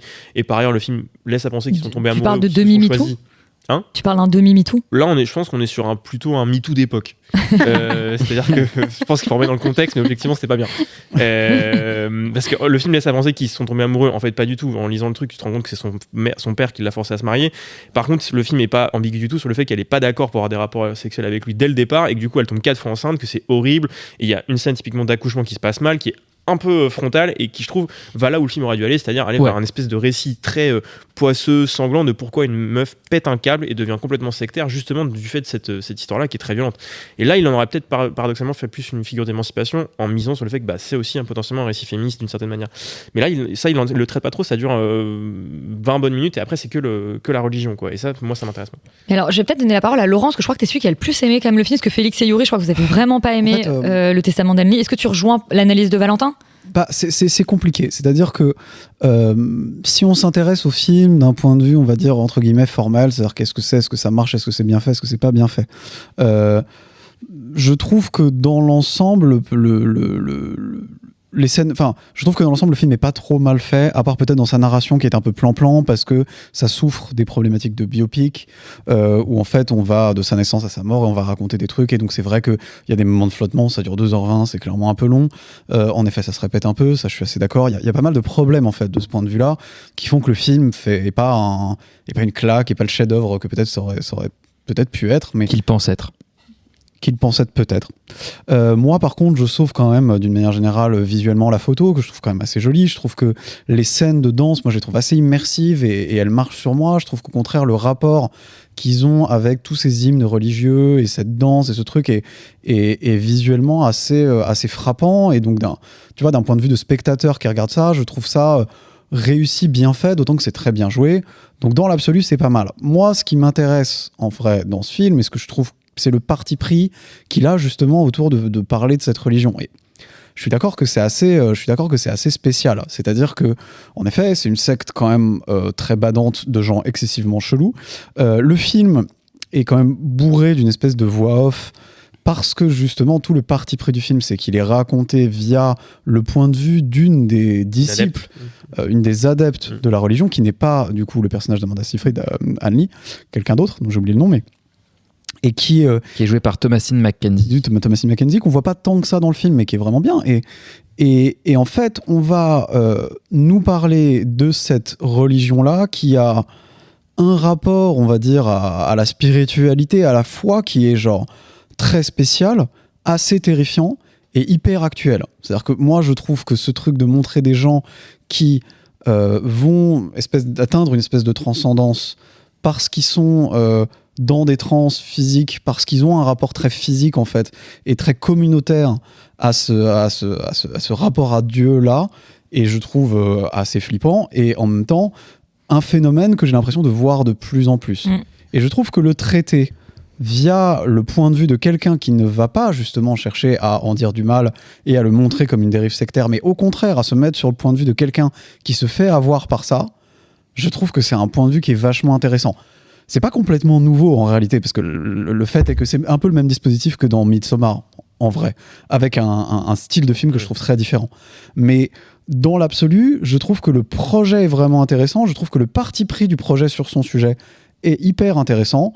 Je suis d'accord que les délires un peu pseudo-féministes et les trucs un peu en avance contre l'esclavage, pour moi, c'est plus des petites virgules qui arrivent un peu comme ça à droite à gauche, mais qui sont peut-être réel, parce que je veux bien croire que ces types-là en fait étaient vraiment très abolitionnistes et qu'ils avaient du mal à accepter l'esclavage, etc. Mais ce que ça montre pour moi, surtout dans le film, c'est de montrer qu'ils sont en rupture de banc avec la société dans laquelle ils évoluent. Et que je trouve que leur projet en tant que communauté est déjà tellement insensé que c'est pas la peine en fait de taper dessus pour dire que tout ça est absurde et que tout ça n'a pas de sens. Parce que bon, pour raconter un peu ce qui se passe dans le film et ce qui est réel, c'est que entre guillemets, tout leur délire, c'est clairement un truc de répression sexuelle où en fait, genre se toucher, c'est pas bien. Faire des enfants hors des rapports sexuels, c'est pas bien. Super, quand tu veux créer une communauté, elle ne durera pas. Tu veux dire des rapports sexuels en dehors des enfants, c'est pas bien? Non. Avoir des rapports sexuels, ce n'est pas bien. C'est le mal. Oui, non, mais là tu disais avoir des enfants en dehors des rapports sexuels. Comment veux-tu avoir un enfant sans rapport sexuel? Ce que je dis n'a aucun sens du coup. Ah oui, là, on a compris la même chose. J'étais là, parce que je me suis trompé du coup. Ah oui, voilà. D'accord. Non, mais voilà ce que tu m'as repris. mais non, là où je veux en venir, c'est que tout le délire. Comment tu penses qu'on fait des enfants, Laurent? J'ai une éducation très traditionnelle. C'est que tu vois des gens danser autour de toi. Toujours est-il que tout le concept de leur secte, c'est genre il faut pas baiser parce que c'est pas bien. Donc super, mais du coup tu ne peux pas faire grandir la secte. Et d'ailleurs la preuve, c'est que ce qu'ils expliquent même à la fin du film, c'est qu'elle a atteint maximum 6000 personnes dans le monde, ce qui est quand même très peu. Donc on parle d'un groupuscule de gens très chelous.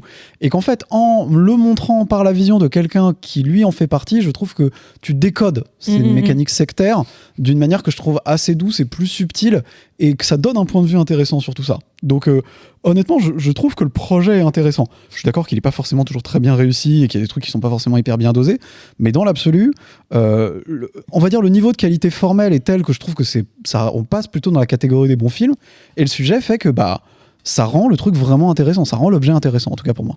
Et vous aviez fait le rapprochement que genre c'est scénarisé, elle a co-scénarisé le film avec Bradley Corbett et donc ce film-là et que elle était co-scénariste de Brutalist, donc un espèce de renvoi entre les deux films. J'ai pas vu Brutalist, mais évidemment. Et Bradley Corbett est réalisateur de la seconde équipe du film. Ouais.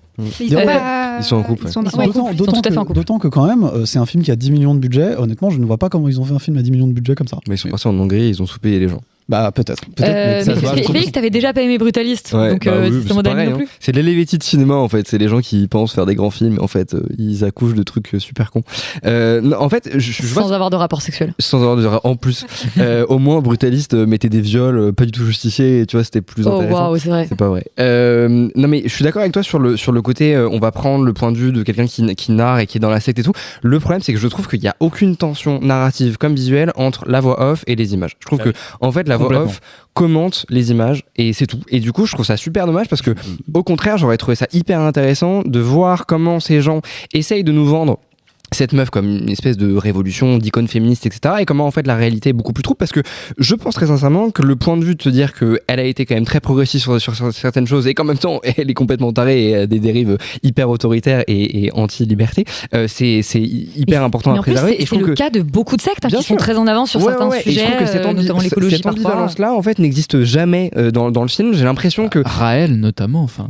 Et l'ordre du Temple solaire aussi. Je crois qu'effectivement il y a un truc, même les Quakers, ils boivent pas de café, ils ont une espèce d'hygiène de vie extraordinairement précise. Bah, ça part toujours d'un truc intéressant et puis après ça ils ont beaucoup de choses en commun avec les communautés anarchistes dans un sens, mais c'est un autre débat. Ça boit pas de café dans les anarchistes. Ok. Et je sais plus ce que je voulais dire du coup. Merde. Non, tu disais que c'était intéressant d'avoir préservé en tout cas le fait qu'elle était qu'elle était progressiste. Le fait qu'elle soit ambiguë. Oui, non, mais et après t'étais sur la tension avec la voix. Ça aurait été super intéressant. Malheureusement, je trouve que le film ne le fait jamais parce que en fait à chaque fois, soit c'est des séquences, je trouve que j'appellerais un peu marketing, où on essaie de nous vendre clairement cette figure, mais de manière où tu sens que les scénaristes sont en mode ah ouais, on va mettre cette scène parce que c'est bien, ça va illustrer un discours machin, que je trouve vraiment super nul et qui n'apporte pas de complexité au personnage. Soit sinon c'est des scènes où elle essaye de capter cette espèce d'effervescence, de folie en fait de ce groupe-là, mais c'est pareil, j'ai l'impression que moi je vois les gens jouer, je vois l'artificialité, à aucun moment je crois réellement à cette transe-là et à ces gens en fait. Je trouve qu'il manque un peu d'humanité, qui sont très vite transformés un peu dans des espèces de figures pas monstrueuses mais tu sens illuminées, et en fait du coup je trouve que l'humanité et d'Amanda Seyfried et de tous ces personnages autour n'existe pas vraiment. Du coup effectivement il reste une réalisation entre guillemets un peu soignée, une photo machin, mais j'ai tellement vu cette DA de film d'époque depuis 10 ans que j'aimerais bien qu'on montre aussi l'époque d'une autre manière que vous avez vu c'est grisâtre et machin et trucs.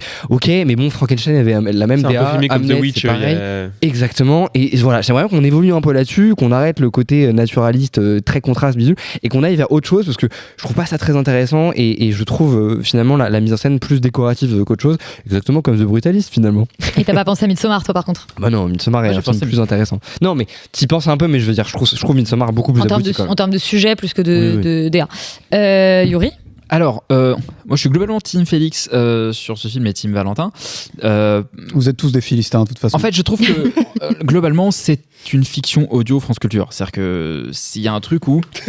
Non mais vraiment. Ça manque la voix de Sophie Cat quand même. Non mais il y a un truc qu'on embrasse. Il y a un truc où vraiment t'as les mêmes mécanismes. T'as une voix off qui raconte l'histoire et t'as des bruitages et tu as de la musique et en fait globalement tu pourrais éteindre le film que tu comprendrais quand même ce qui se passe tellement il est explicatif et en effet dans une volonté de... Donc c'est vraiment même pas pour dire du mal des fictions audio France Culture, au contraire, c'est vraiment le... Attention à ce que tu dis quand même. Non mais je trouve qu'en fait il y a vraiment cette impression-là d'écouter un podcast un peu arty, un peu cool, un peu comme le nôtre, bien produit, enfin mieux ça s'arrête là. Et du coup c'est un truc qui moi me pose question, enfin me pose problème quand je vois le film, parce que je suis pas du tout attaché à ce que je vois, parce qu'en effet tout m'est décrit, tout m'est raconté et rien ne m'est vraiment montré. Là où je suis pas vraiment d'accord avec toi Laurent parce que tu t'attaches beaucoup à ce que le film veut montrer dans l'absolu sur son contenu, enfin sur son sujet, mais en réalité moi je trouve que l'étude du charisme de ce personnage-là, elle est complètement ratée. C'est-à-dire que moi je ne comprends jamais pourquoi ce personnage est charismatique. Je ne comprends jamais pourquoi ce personnage, par rapport à d'autres, embarque des gens autour d'elle dans une forme de transe. Ça n'est jamais mis en scène. Ça t'est expliqué. ça t'est raconté, ça t'est dit, ça t'est montré par des gens qui commencent à du coup gigoter autour d'elle. Mais moi, en termes de... Enfin, si tu veux vraiment me faire ressentir ce trouble par la musique, par la danse, par ces espèces de transe, je fais partie d'un truc qui me dépasse, d'une communauté un peu bizarre. En fait, moi, je n'ai pas ressenti ce trouble-là. Et du coup, je vois juste des gens qui, en effet, gigotent un peu comme ça à l'écran. Et c'est d'ailleurs hyper bien chorégraphié, un peu comme dans un clip, tu vois, genre de Sia. Et c'est un peu... Bref, un peu à l'ancienne maintenant. Non, mais elle existe toujours. Et du coup, parce que, voilà. Et donc, moi, j'en ai un peu... En fait, moi, et il y a un autre point je suis un peu allergique, moi, à ce type de film aujourd'hui qui... En fait, j'en ai trop vu des films comme ça.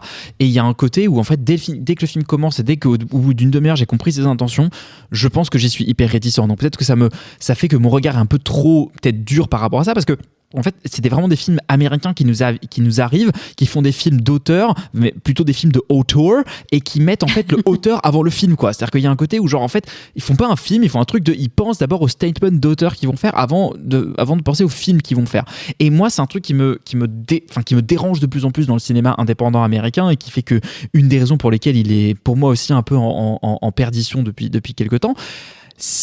Je relèverais quand même comme élément positif que le travail de la musique est incroyable. Enfin, moi, je trouve que le travail de la musique est fou et que ce que Daniel Bloomberg arrive, c'est ça, qui est le même que sur Brutalist. Oui, c'est ça, arrive à faire sur on va dire sur l'arrangement des chansons des Shakers en y ajoutant des instrumentations contemporaines, en jouant sur les harmonies, en incluant ces chansons-là dans la narration. Je trouve ça exceptionnel.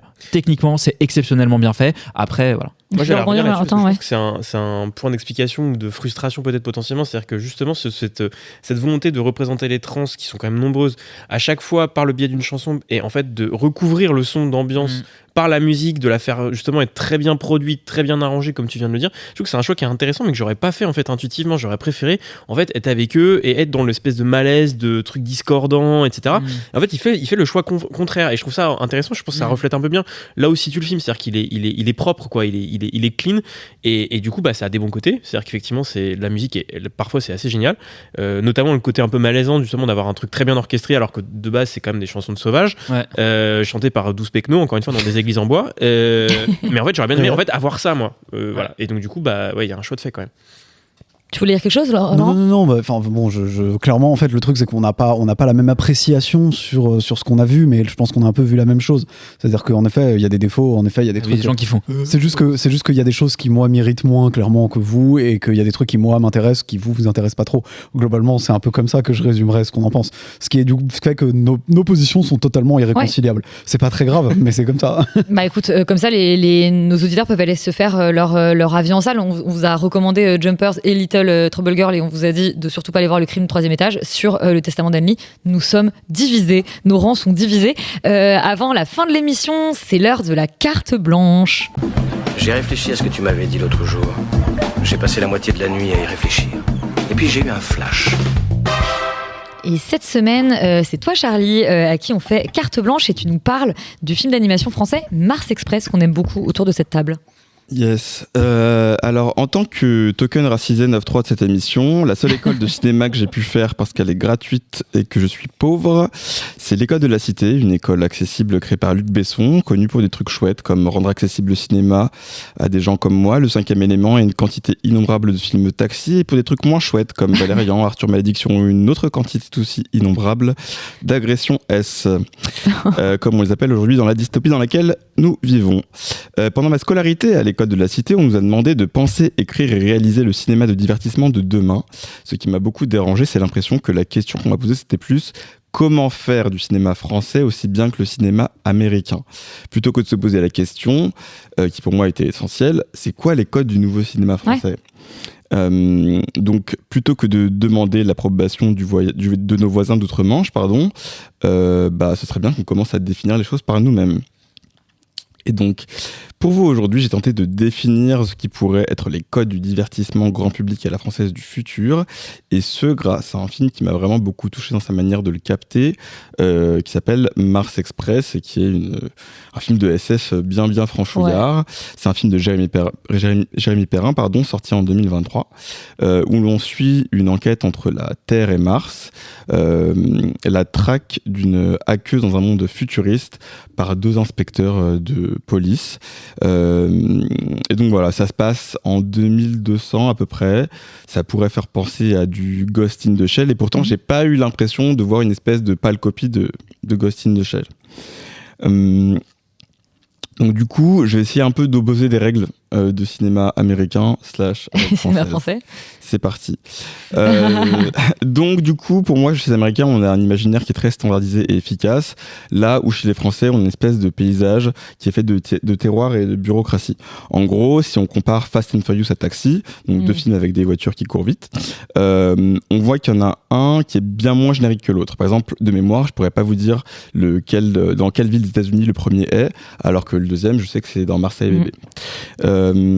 Contrairement aux Américains qui sont toujours dans l'efficacité, toujours prêts au bon moment, les Français doivent faire avec la bureaucratie.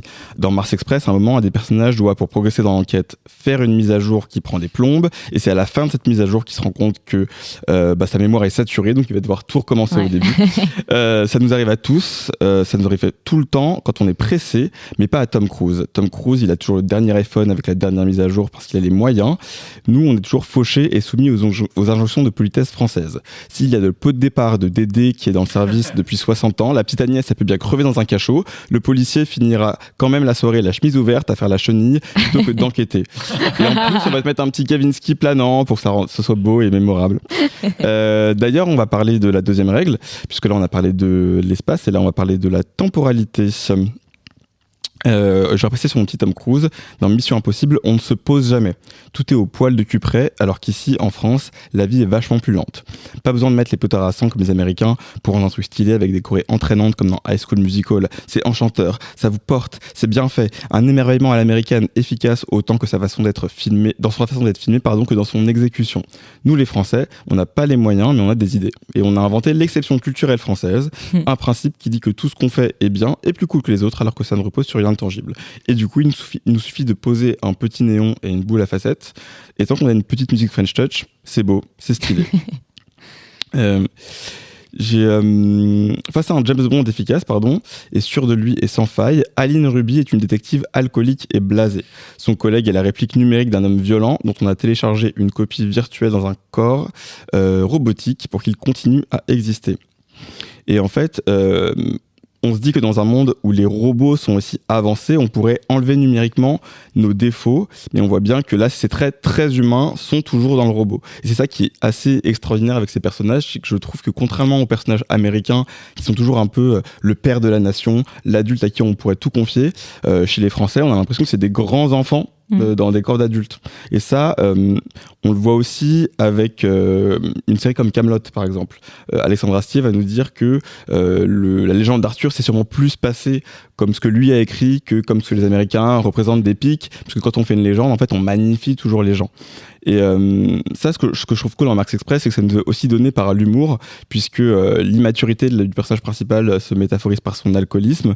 Et donc, dans le film, tu as une espèce de mode de sobriété activé qui fait que tu vas interagir différemment avec l'environnement. Par exemple, le barman robot va pas te proposer d'alcool, des choses comme ça. Et donc, forcément, puisque on a ces failles dans ces personnages, ils nous paraissent beaucoup plus accessibles que des James Bond, des Tom Cruise et compagnie.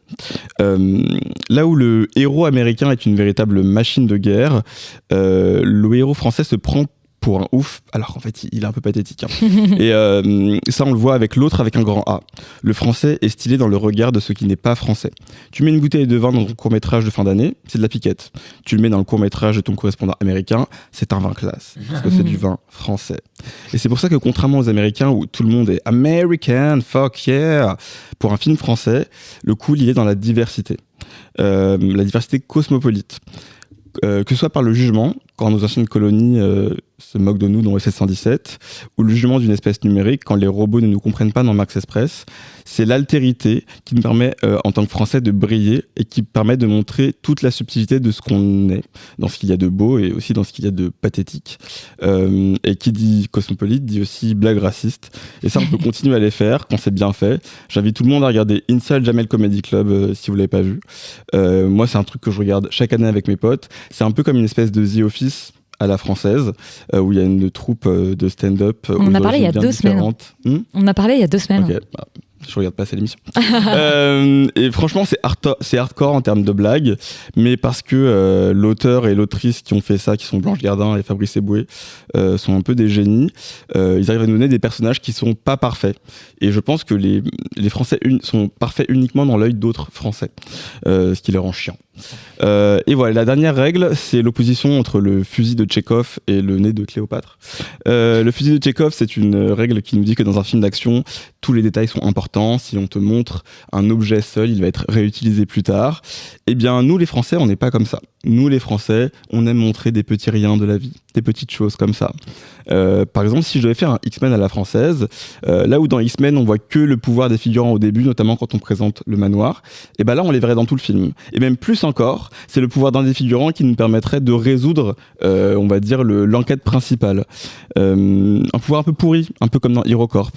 Il y a ce truc dans le film français qui est une célébration du trivial, une célébration du hasardeux. Pas besoin de faire des gags un peu débiles à la Gardien de la Galaxie. La vie est déjà assez stupide et humiliante pour être drôle et pas besoin d'en rajouter. Et donc voilà, pour finir, je dirais que pour arriver à faire un vrai film français qui reprend les codes des films américains sans les parodier, entre guillemets, la limite elle est assez subtile, mais si on la respecte, on peut passer d'un 00 à un OSS 117. Bah écoute, oui, et tu dis un truc très juste sur le fait que les héros américains, souvent, ils incarnent les États-Unis, alors qu'en fait, les héros français, ils incarnent qu'eux, et je suis 100% d'accord. Et l'autre auquel je pensais, c'est le Bureau des légendes, où le Bureau des légendes, c'est tellement français, parce que justement, c'est des putains de gratte-papier dans un bureau, alors que c'est des agents secrets. Merci Charlie, merci à tous de nous avoir écoutés jusqu'au bout, et à vous d'avoir participé. On se dit à la semaine prochaine, et en attendant, venez dans nos DM.